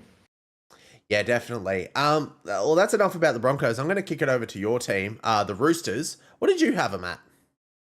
Yeah, look, I predicted them preseason, I believe, to sneak into the 8, if memory serves correctly. I have them performing as expected, personally. I mean, a 4-5 record has me very content at this point in the season, especially given how there were a couple of those losses against, for example, the Warriors and South Sydney, where the game was there for us to win. We led quite late into the game. But this is a rebuilding year. This is about the likes of Sandon Smith, Rob Toya, Savala, Siwa Wong, Celesi Feketi. Dominic Young. Blake Steep. You got me off my rhythm there. No, Taylor Lazalu. These are all guys who have played big roles so far this year. I mean, we spoke about the signings. This is the foundation. We're setting the table for these elite players to come in over the top, and that is what we've built our premierships on. We talk about 18 and 19, right? Everyone points to the signings in 2018 of Cooper Cronk and Tedesco, and they were awesome. But it was the foundation of Boyd Cordner, Warrior Hargreaves, Jake Friend, who were all once young guys at one point as well. That is what got us there. So that's what excites me. But when I just want us to sort of tread water until Sam Walker comes back, and that's when I think we transform as a side. Yeah, absolutely. I'm going to be honest with you. I absolutely agree with everything you just said. The Roosters are performing as expected. However, for my prediction, I actually had them outside of the 8. But probably, I'm guessing you had them around 7th or 8th. Yeah. Yeah, I had them around 10th or 11th, if I recall correctly. So roughly around the same way. And yeah, honestly, like I said in my latter prediction, this was going to be a rebuild year for the Roosters. I would actually argue, though, I could actually say they are overperforming a little bit, even to that. The losses were kind of expected, obviously against the Broncos, and I think the Panthers were the other one where you drastically lost. So yeah, that was those 2 games, but then the other 2 games you actually lost, they were very close. Which honestly, the fact you were able to even get close to them, that's pretty, I think there's an argument where you could say you were overperforming a little bit, which is not a bad thing and stuff like that. That's enough for the Roosters. Let's switch over back to the Dolphins. I have them as underperforming. I actually predicted Dolphins to make the 8 this year, and I am now going very against that opinion. Yeah, look, I had pretty low expectations, I'll be honest. I have them about performing as expected. To be honest, being 4th last, I might have expected them to be even a spot or 2 lower than that. I think they've got a good side, but looking on paper, I do genuinely think they're ranked maybe the 14th or 15th best roster in the competition. Sorry, I never saw your I did I kind of briefly looked at it, but did you put the Dolphins at the bottom of the ladder? They weren't last place. They good Yeah. chance they were second last though. Oh no, I think Yeah. Dragons was. So then third last. Third last. Yeah. So because when the ladder predictions were all coming out for the different YouTubers, a lot of people were putting the Dolphins last. So I think if it was up to them, I would say they're overperforming. But at the same time, I put Dolphins in the 8, so that's why I'm saying they're underperforming.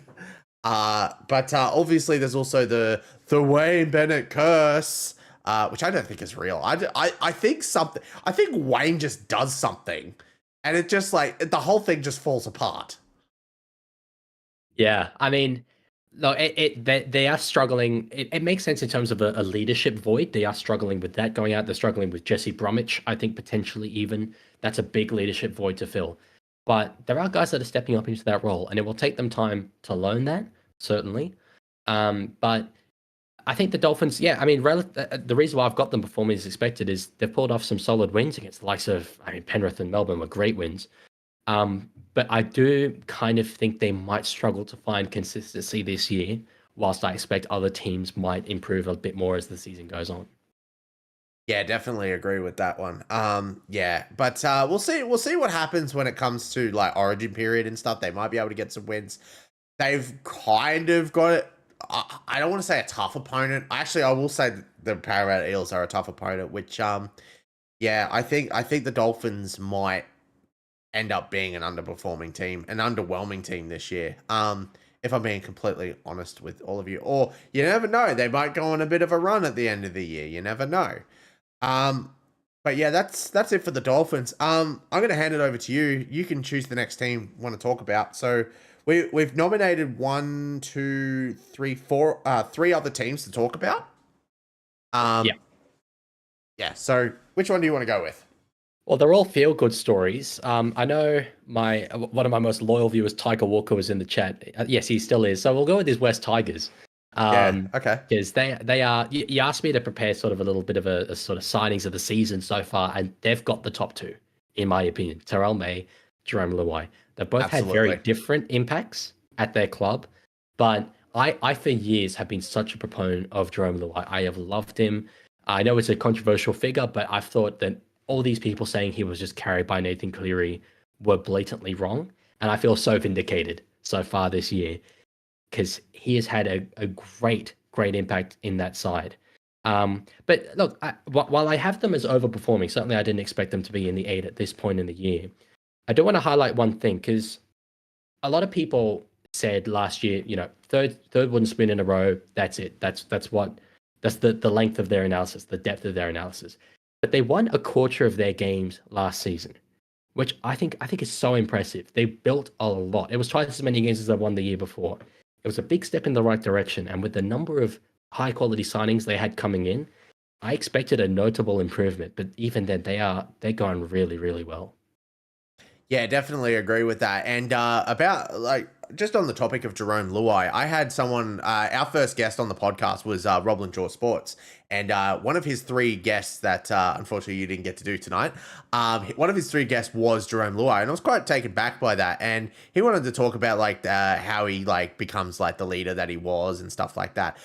Last year as well, I'll be upfront and say that I didn't like Jerome Luai last year at the start of last year because of obviously how he is in Origin. Because if you're a Queenslander, you don't like Jerome Luai because obviously people think, oh, he's a grub, he's a villain, and all that kind of stuff.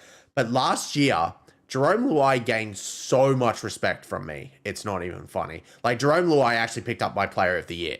And I would even say he was probably one of the top performers in that grand final. I was filthy that Liam Martin got the Clive Churchill. I actually thought Luai deserved it, if I'm being completely honest. I thought he was better than Nathan Cleary. The fact of the matter is that he's now gone to another team, and I wouldn't say he's found significant form as he did at the Penrith Panthers, but I would say he's found form. I wouldn't say good form, but he's there. He's there. He could actually, I actually see them performing against Storm next week. That's how like good this team has become. But I would say I think the one player outside of Jerome Luai that has stood out, and obviously you said him before, Terrell May. He is definitely signing of the year so far. And quite honestly, like you don't like he's going to be competing with Payne Haas by the end of the year for prop of the year, I reckon. I am just so overjoyed as a Roosters supporter to see him going so well. And we don't miss him whatsoever. That is I'm happy to see him going well. I just wish it was in our colours. But no, you are 100% right. So just remind me, why did you guys let him go? Oh, we still don't know. Like that's not me joking. Like we genuinely still haven't got a proper answer from the club. To quote someone short that I watched this week, are you guys turning into eBay or something? Turning into something. We're making moves. Yeah, no, but I definitely think, but they're definitely overperforming. I've got them as an exceeding, which is more than an overperforming. Like, honestly, at this point, I have not expected them to win as many games as I did. I just had a short released about the West Tigers as well, and like it's doing really well, and it's like super true. Like, the Tigers only need to win one more game, and they've won the exact amount of games that they did last year. If they win, great. I'm not going to say this. Like, I don't think they'll win against the Storm, but the next week, I think they actually have a winnable game. If I recall correctly, I need to pull it up because I'm pretty sure they've got a winnable game the next week. It's South Sydney at Campbelltown. It's South Sydney at Campbelltown, which I definitely think is a very winnable game for them. If they win that game, even if they win the Storm this week, like that's like fairy tale. If they beat Storm this week, I'm going to say, yeah, Tigers are going to be in the 8, 100%. But the Tigers, like, if they win one more game, they match their record from last year. That is also going to be very good grounds to potentially move up from last place. So you already know that your team, the Tigers, is going to be better than last place this year. So honestly, regardless of what happens, if they get one more win, so long as they don't get last place, you've improved. And that's honestly something to be very proud of, West Tigers fans. Do you think the Tigers can make the 8? Yeah. Yeah, they can, for sure. I predicted them to just miss it preseason, but they've shown they can. They're beating the teams that will be in and around the race. They beat the likes of the Sharks, for example.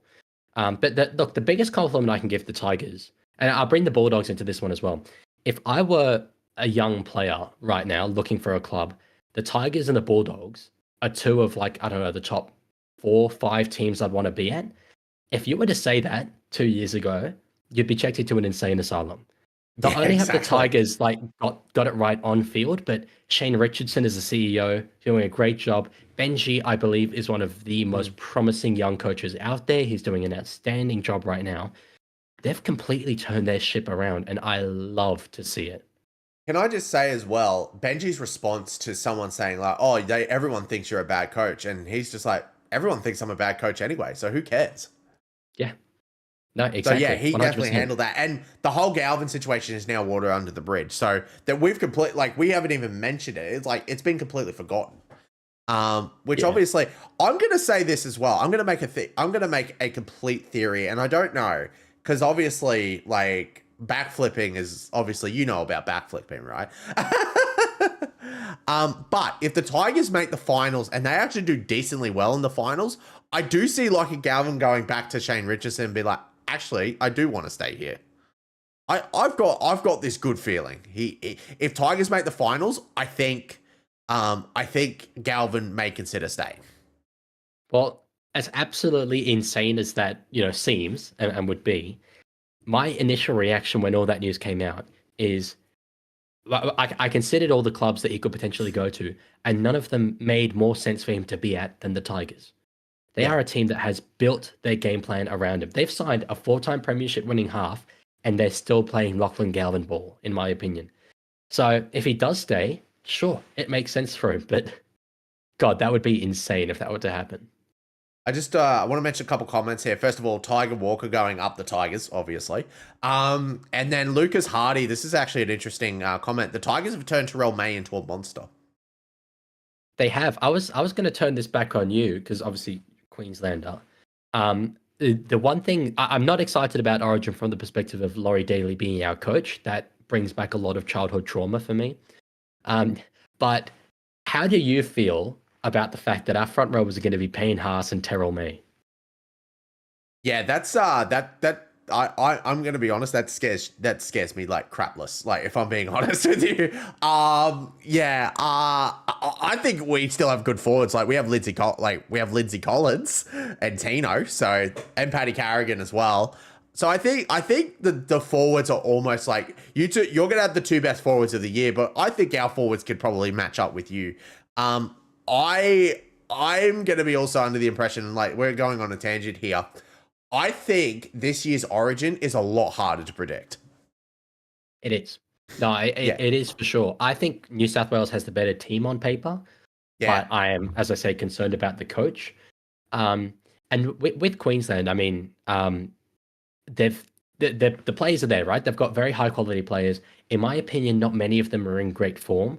The question is, how powerful is that maroon jumper when you put it on, and it will make someone like Lindsay Collins, who is, he's been out injured, to be fair, but turn him into Origin Collins, turn yeah. DCE into Origin DCE. We won't I really know until we get game one. I'm pretty sure. Slater has also confirmed he is picking Daly. Ben Hunt might be snubbed. I've been told apparently. Which I think that would also mean like because I'm pretty sure Harry Grant's injured at the moment, correct? Yes, he is. So I'm pretty sure Reed Marnie's going to make his Origin debut this year. Probably deserves it, to be fair. Yeah, It definitely. makes sense. And Yeah, there's, I Lucas, mean, this, yeah. just one more thing on the Origin thing, and then we got two more teams, and I'm also trying to be wary of the time. Nathan Cleary to be the New South Wales Blues captain. I 100% agree with that. Yeah, it obviously depends on, I guess, if you pick the likes of Isaiah Yeo in that side. I don't think Jake Jabojevic, who was captain last year, makes it this time around, unfortunately. No. But if he does get picked, I'm also not going to argue against it necessarily because I was proven wrong last year. So yeah, I won't be fooled twice. But I am wary if you focus too much on this. Just on the note of Cleary and Penrith, if you focus too much on this, Yo at lock, Cleary at halfback, Luai probably is still my 5/8, and then Yeah. Edwards at fullback potentially. We have seen in Origin that Penrith combination hasn't worked. I am very conscious of the fact that we might try and force it to work again, and it doesn't. Which is another reason why we said earlier about the fullback. Another reason I'm picking James Tedesco personally. Yeah, absolutely. Even Ryan Pappenhausen could make an argument as well. Yeah, people Um, keep asking me whether I pick Tedesco or Pappenhausen. To me, they're apples and oranges. If Laurie Daly has a game plan that suits a Pappenhausen style fullback, it doesn't suit a Tedesco style fullback. So he yeah, should pick the one that suits his game plan, not necessarily the one in better form. yeah, absolutely. I'm just also keeping an eye on the time. We're gonna quickly go through the other two teams that we wanted to talk about. So these are definitely feel good stories. You know what? I'm gonna pick the Raiders here. Because me and Wobbin were talking about these guys on round 4. When was the Cowboys and Broncos? Round 4. We were talking about these the Canberra Raiders on that podcast, and we were saying like, oh my god, the Canberra Raiders, they could be grand finalists this year, and then they just went and lost like drastically. And I'm like, you know what? Never mind. Completely ignore what I just said. But now the Raiders are on a potential. I think they're on a 5-game winning streak. Like it was supposed to be broken by the Melbourne Storm this week, but that didn't end up happening. Yeah, they are in great form. And as I said, I live in Canberra. They're sort of my de facto second team. I'm so incredibly proud of the Canberra Raiders. They embody the idea that rugby league isn't a game that's played on paper. It doesn't Yeah, matter, fundamentally how big your names are if you don't have that spirit. And Canberra have that spirit. I think Ricky Stewart has done such a good job with that roster, and they have something that so many teams don't have. Down there in Canberra, it is just absolutely outstanding. And yeah, we talk about just their strength on paper. We talk about how vital spines are in the modern game. Their yeah, spine is Kyo Weeks, Ethan Strange, Jamal Fogarty, and Tom Starling, right? I'm not confident that any of those guys really start at most other clubs. But somehow, with one of, I think, objectively the weakest spines in the competition, they have found consistency where other teams have not been able to. I'm so blown away by them. Yeah, definitely. And honestly, we always see, um, you probably would have to agree. Every single ladder prediction video since probably 2020 has always put the Raiders in the bottom line, and like they're always like like bottom three and stuff. I for one put them. I didn't put them as a wooden spooner. I know a lot of them put as wooden spooners, but I know I put Canberra in the bottom three.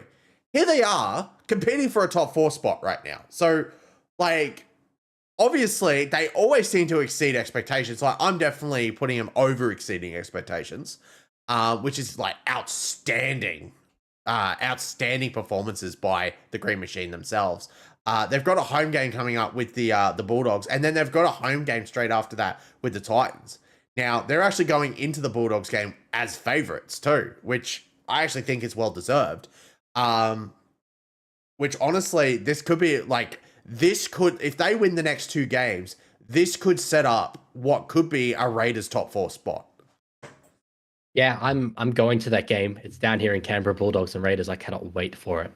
But you're 100% correct. I was just flicking through the ladder history of the NRL.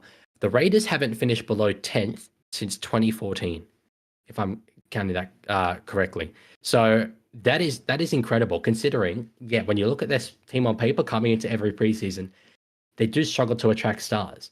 But as I say, Ricky Stewart, he's done something right at that club. And some people, question every now and then, why isn't he under more pressure?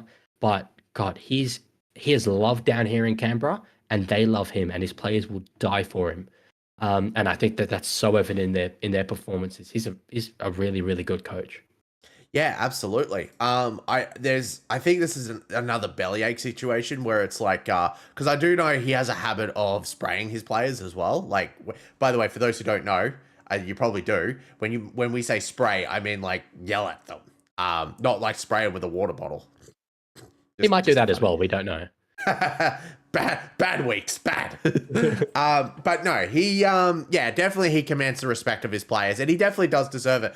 And like the last couple of years, Canberra have always been estimated to be at the bottom of the ladder, but like every single year since, I think even like not last year, the year before, they were even in the finals. Like they are always fighting for a final spot. So like the Raiders are doing something right. And definitely, like I picked them to be in the bottom three this year. They're potentially going to be top four. I'm going to make a big call here. They could potentially get to a home prelim. Yeah. Yeah, absolutely. Look, no other clubs really putting their hand up right now. Well, aside from the likes of the Bulldogs and all that, but the usual customers we expected, the likes of say Penrith or Manly or Cronulla, they're not finding what the Raiders are currently finding. So if they keep this up, they're 100% going to be there. Yeah, definitely. I'm also keeping an eye on the time. By the way, guys, I just want to say this is our longest podcast yet. So Leagy, thank you so much for staying this long. We haven't got much longer to go, so we're probably aiming for about 2 hours and 15 minutes. But we got one more team we want to talk about. And then we'll quickly go through the other teams, but we won't like touch on them a bit too much detail. We'll just say like what we're doing. But yeah, and if you guys want more information, comment down below. I'll definitely get my responses on that. And then finally, you want to take this final one off? Yeah, this is a story that I absolutely love. The Warriors. I mean, last year they were up the wires 100%.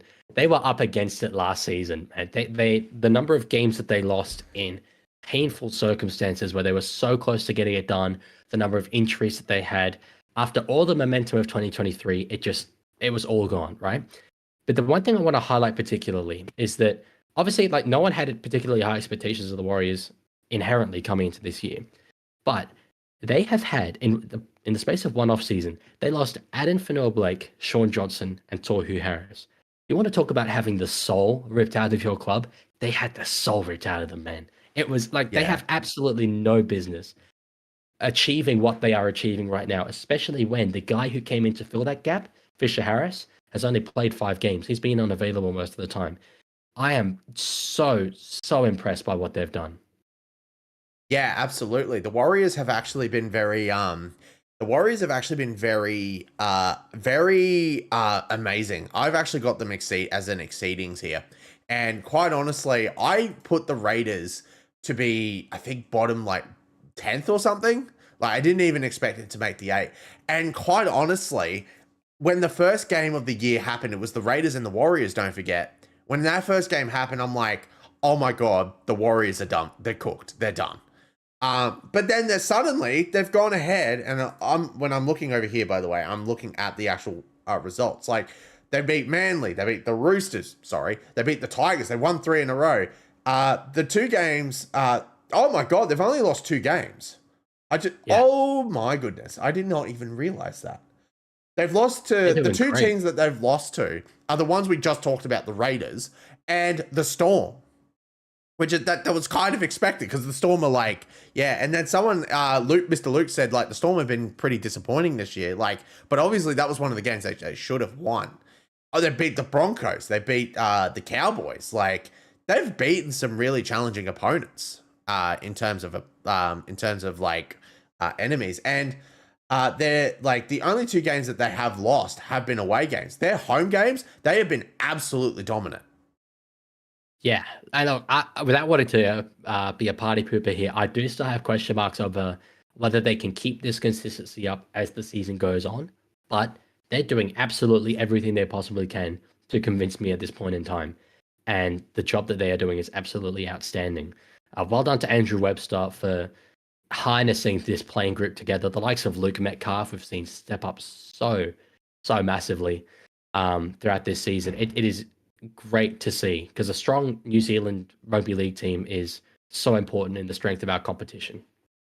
Yeah, definitely. And also, like, I think Andrew Webster had last year, like, his first year at the Warriors, he had an outstanding, like, he was in a prelim final against the Broncos, which is absolutely, like, obviously he got hammered by the Broncos, but, like, obviously that was expected, honestly. But the Warriors, like, the hype around the Warriors that year was absolutely unheard of.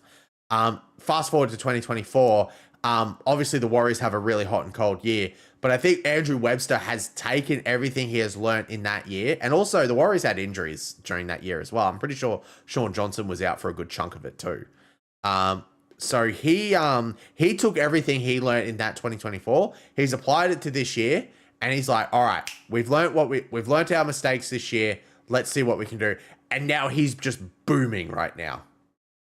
Yeah. Yeah, and look, I said preseason that the effect that a guy like Fisher Harris would have was going to take years, 2 or 3 years, and then we'd see it, in terms of standards, really take effect. It has been immediate. It has been so impressive. And everyone should be getting behind them as much as possible, because it's such a feel-good story, in my opinion. Yeah, I actually I'm looking at the game that we'll talk about the games for this week coming up, but there's this one game, like, this game this week is going to be really hard to choose. Warriors actually welcome a lot of good players back. And yeah, I think the other thing is that the Dragons also are playing at, like, one of their best home grounds. So yeah, but yeah, that's it for the Warriors. But yeah, definitely, I think honestly, Warriors could also achieve a top 4 spot. This year has been so hard to predict, it's not funny. Oh, could you imagine 2 years ago someone telling you that in round 10 our top 4 would have, well, our top 3 would be Bulldogs, Raiders, and Warriors? No, I wouldn't believe that. Yeah, it's absurd. And, like, I know that there's arguments, Penrith having won all their comps, the salary cap's not working. I think this is concrete evidence. You can get from the bottom of the ladder to the top of the ladder with the right systems in place. It is working. And even, like, Tigers are, like, working their way up. And, like, honestly, like, I cannot wait to sit down in about 9 rounds time and redo this whole thing, because honestly it's gonna be quite interesting. So I'll just quickly go through the other teams that I have here. If you want to quickly just like, mention what you think they're going, will be swell.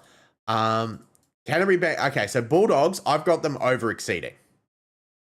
Yes, yeah, as do I. I thought they might fall off a little bit coming into this season, but they've proved me wrong for sure. Okay, Sharks underperforming. Yeah, agree. Also underperforming. Yep.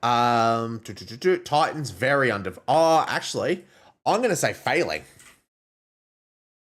Is that even further? Is that one step down? Yeah, that's like that's the lowest mark you can get. Yeah, I've only got them at underperforming. I think that Keeney and Foran being out has really taken its cost, but they have been very disappointing. Yeah, definitely. Sea Eagles underperforming. I'm going to attribute this to the DCE situation. Yeah, well, I think it's fascinating. Is it GC is distracted by him leaving, or is it potentially his body's catching up to him? As a Roosters fan, I hope it's just distracted. But I had them in my top 4, and I think they've only got a 4-4 record. It's quite underperforming to me. Retro did say he had him as a smoky too, so for the grand final. Storm meeting. Yeah, I've got them just at underperforming, which feels harsh given that they're in the top 4, but 5 wins, 3 losses. I think they should go better than that. Okay. Knights. I've got them between a failing and an under expectations. Yeah, same. I think that win against South, as good as it was, we spoke about how depleted South were. Before that, they were putrid. They were my pick for the spoon, Newcastle, and I'm still quite comfortable with that prediction. Cowboys. I would say they're underperforming, but I would also say they're meeting a little bit. Yeah, I've got them as expected. Started the year slowly, but they've improved a lot since then, and we'll see how they go against Penrith. Eels. Oh, failing, definitely failing. Yeah. The Moses being injured was huge for them. But although they're building in terms of week-to-week performances, they're still not getting wins. Yeah, definitely. Penrith Panthers underperforming. Has to be. Yeah, them being as low as they are is a shock, but everything that could be said about them has been said. Actually, I'm going to adjust that and go way underperforming. For sure. Yeah. Obviously, we talked about the Broncos. We won't go into too much detail about that. Rabbitohs, I've got meeting. Yeah, I actually went for overperforming. I predicted them to be higher, but I think when you contextualize all their injuries, I think Wayne's doing a great job. Yep. And finally, Dragons, I've got very underperforming. Really? We disagree. I've got overperforming. You ranked it? Yeah, I mean, I have halves as being such an important part of a side, and their halves combination was by far the worst in the Premiership. I think for them to be in 10th, they're treading water. They're developing guys like Couchman, Egan, Hamish Stewart. I think they're doing good. They got 3 wins. I just realized. So okay. I'd probably say still underperforming because they should be we are seeing improvement, but it's not. I don't think it's enough. Do you think they'll make the 8? No. No, neither do I. Well, anyway, guys, it's been a 2-hour stream so far, but we got one more area to talk about, and that is the upcoming weekend games, and that is round 10. And this is actually another theme round. Have you noticed we've had 3 theme rounds in a row? Yeah, it feels like we're getting a lot of them, which is nice, but I just hope it doesn't devalue it, a little bit. Well, yeah. So this week is actually Women in League round. And usually they have special jerseys to wear during this round, but there's only one team doing it, and that's the Brisbane Broncos. Well, congratulations to Brisbane for that. I can understand Manly maybe not doing a special jersey for this round. It hasn't gone too well for them in the past. No. It's a great round, especially with how far the NRLW has come in recent years. It's such a good thing to be acknowledging, I think. Definitely. Well, let's get into it. I'm going to play the battle music. So here we go. All right, so let's do it. Parramatta Eels versus Dolphins. This is actually a really tough game for me to pick. Do you want to also say your tips as well, or do you? Yeah, I'm happy to give tips. I will say I haven't got any prepared, so I'm just going off the top of my head. Vibing this. Okay, so we got Eels v Dolphins. I've actually gone ahead and picked the Eels to win this one. It is a home game, and I definitely think Moses being back, and with how the Dolphins are performing, I'm unfortunately going to have to tip against my own team, and I'm going to go the Eels 1-12. Yeah, I'll follow you in on that 1-12. I think Dolphins potentially have some questions to answer, and Eels are getting better week on week. Yeah, don't worry. Hang on, guys. I'm going to fix this up. There we go. I'm just fixing the music. All right, so Newcastle Knights versus Gold Coast Titans. This is actually a rematch. So I believe the last time these two teams met was at Gold Coast, and I think Titans actually won. Yes, I think that was just before Newcastle's bye, if memory serves correct. But yeah, two teams who really need to find answers, I think, although Newcastle, obviously, great win last week. Um, it's hard to tip against Newcastle, and Newcastle, I think I will go with them, but some big ins for the Titans. Jaden Campbell's back, so that should help them a lot. Yeah, I actually think this is going to be a very tough game to tip. I am going to go with the Knights. However, I wouldn't be surprised if the Titans get up, so I'm just going to tip Knights 1-12. Yeah. Then we go to the main, I honestly think is one of the games of the round. South Sydney Rabbitohs versus the Brisbane Broncos. This is actually a tough game to pick. Rabbitohs are welcoming back some really key players like Latrell Mitchell. Jamie Humphries could actually also be returning as well, so that's kind of a huge in for the Rabbitohs as well. Just want to double check some stuff as well. Latrell Mitchell, I believe Shaq Mitchell is also back as well. No, he's in the reserves. But Jai Gray actually starting from the bench, which is quite interesting. And Latrell Mitchell is captain. They don't have Jack Whiten, so I believe he's injured at the moment, if I recall correctly. Yes. Like their entire squad. Yeah, almost their entire squad. But I think Latrell Mitchell and Jamie Humphries being back, that's definitely a huge in for the Rabbitohs. So who do you think will win this one? Look, I agree that it's going to be a big contest. I think games between these two sides have been so good ever since Wayne Bennett and Anthony Seibold swapped coaching positions. They've just been a bunch of classics since then. I do have to go Broncos. I think maybe it's my anti-Rabbitohs position as a Roosters fan, but I can just see Brisbane having one of their hot nights on this one. You know, it's a Friday night. It's a time slot that they relatively used to. I think they'll go well. I will say this. It seems like afternoon games is Brisbane's kryptonite, so they're going to have to watch out for the week after because they've got the Dragons at 2 o'clock in the afternoon. So, yeah. So I'm going to go Broncos 1-12. I definitely think they could get the dub here.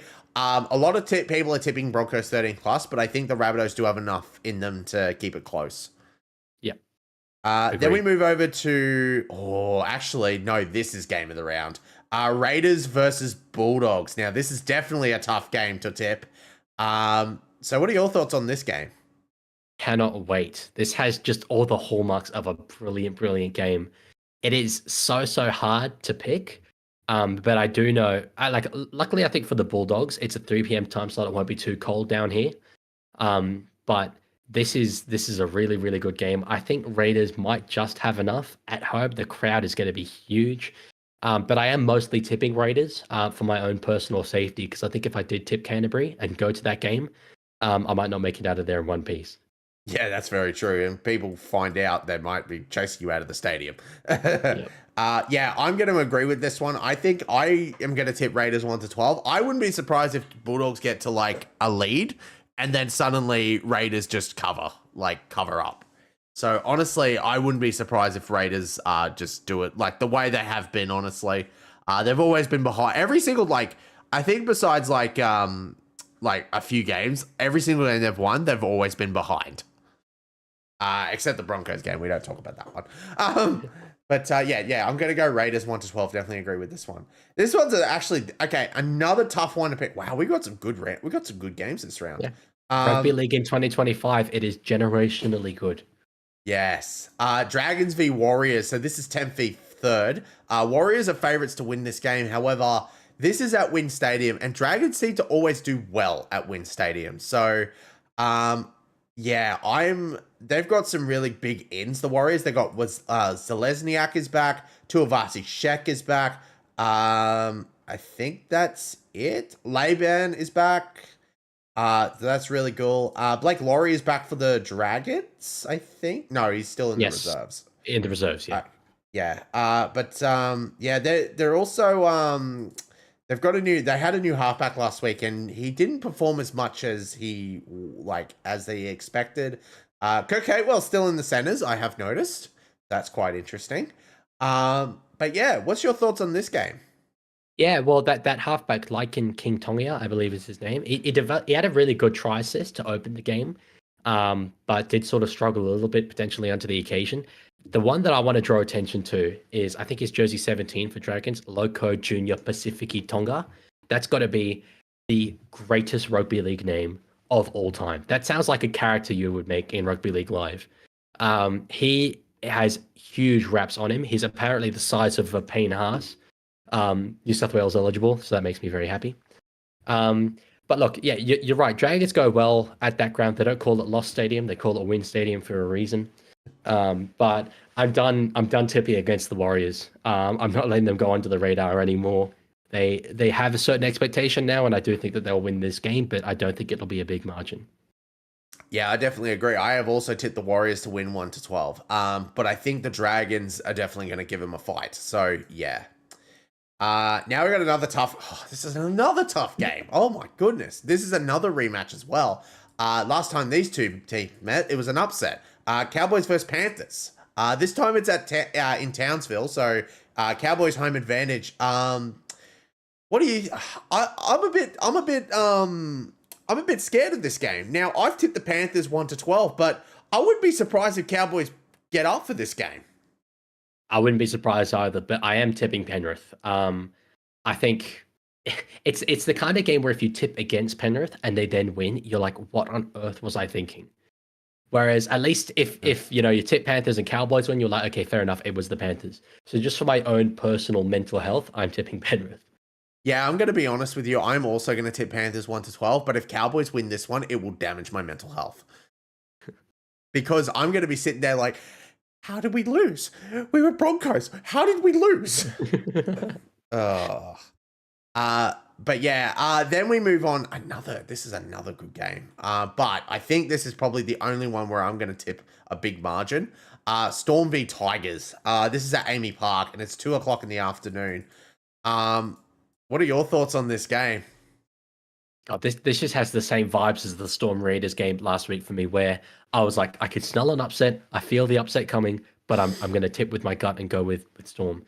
I really, really want to see the Tigers win. That's what my heart is saying. But the Storm just don't lose 2 games in a row. Really, Bellamy is going to be on them this week, and I think they could inflict some punishment. But I'm still not comfortable saying 13+. I think Tigers are going to give it a red hot crack. Oh, see, I've got Storm 13+, but now I think I kind of want to change my tip. I don't know why. Have I convinced you? I've got this funny feeling Tigers are going to get up for this game. Do the Tigers have any notable outs at the moment? I think they do. No, I don't think they do. You can picture it in your mind, can't you? You could picture that final scoreline being a Tigers win.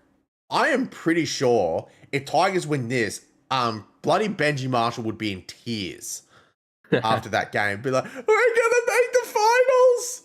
No, you know who's in tears? If Tigers win, the man who's in tears is Stefano Utoikamanu. Oh yeah, definitely. Oh yeah. Oh my God. If they lost to the Tigers, Bellamy would not let them leave this. He'll be like at 9:00 at night and be like, "Can we go home now?" No. All right. No, I'm gonna stick with my tip. I'm gonna go Storm. I am gonna change my margin to 1-12. I definitely think the Tigers have come way too far, and I definitely think this is going to be a lot positives for the Tigers as well. Honestly, I think as well, if the Tigers do give it a red hot crack, they'll go into the next game as favorites as well. And then another good game. It's a great round. It is a great round. It's Sea Eagles v Sharks. This is at 4 points. Yes. It's at 4 Points Park. One notable out for the Sharks is Safisa Talakai, and one big in for the Sea Eagles is Jake Trbojevic. I think he is. Yeah, he's. He is. Yeah, he is. Okay. So your thoughts on this game? Saab as well. Yeah, Jason Saab's coming back as well. Yeah. Oh, okay.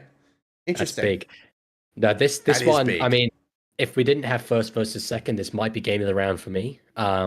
6 versus 7. I feel like these two teams have been on the same trajectory almost so far this year. Both have top 4 aspirations, and if you lose a game like this, it really starts to threaten that dream. I think Manly at home, Saab and Jake Trbojevic back, it's hard to go past them. But this one is just, it's fascinating. It's definitely going to be another 1-12 in my opinion, either way it goes. Yeah, definitely. I'm going to tip the Sea Eagles to win this one 1-12. Yeah, same. Yeah. God, I didn't even realize Raiders and Bulldogs were even like first and second. That's huge, man. That is huge. It is just a brilliant round. There's barely a dud game in there. Yeah, so because you've also convinced me, every single tip I've got, Eels 1 to 12, Knights 1 to 12, Broncos 1 to 12, Raiders 1 to 12, Warriors 1 to 12, Panthers 1 to 12, Storm 1 to 12, and Sea Eagles 1 to 12. There's probably going to be a couple 13 pluses this weekend, but this is going to be a really good round of footy. And quite honestly, I'm really excited. And Leaguey, I just want to say thank you so much for jumping on probably our longest stream we have ever done. I'm going to be up late tonight editing this for Spotify. No, I'm flattered to hold that record. For Retro Rugby League, come at me. You reckon you could top this, bro? Give it a shot. He's called him out. I'm going to make that a short and I'm going to send it to him. Yeah. Oh, man. But guys, thank you so much for watching. Appreciate you all for jumping in this long stream. Seriously appreciate it, guys. You all have been absolutely amazing. Make sure you check out the tag on the actual YouTube video with Leaguey. Absolute great content creator. I think you only started last year, by the way, didn't you? I did, yeah, about March last year. So it's been a hell of a rise since then. It's been very, very flattering. Yeah. And guys, seriously, thank you so much. And I'm so glad my voice actually was able to stick out. So I'm really glad. And again, guys, sorry for blowing my nose a couple times. It was just, yeah. But guys, thank you so much for joining in on the Scrum. Make sure you hit the subscribe button if you're on YouTube or the follow button if you're on Spotify. Other than that, guys, thank you so much for watching. Thanks, Leaguey, for tuning in. Thank you for having me. Love it. And I'll see you next time. Take care. Bye-bye.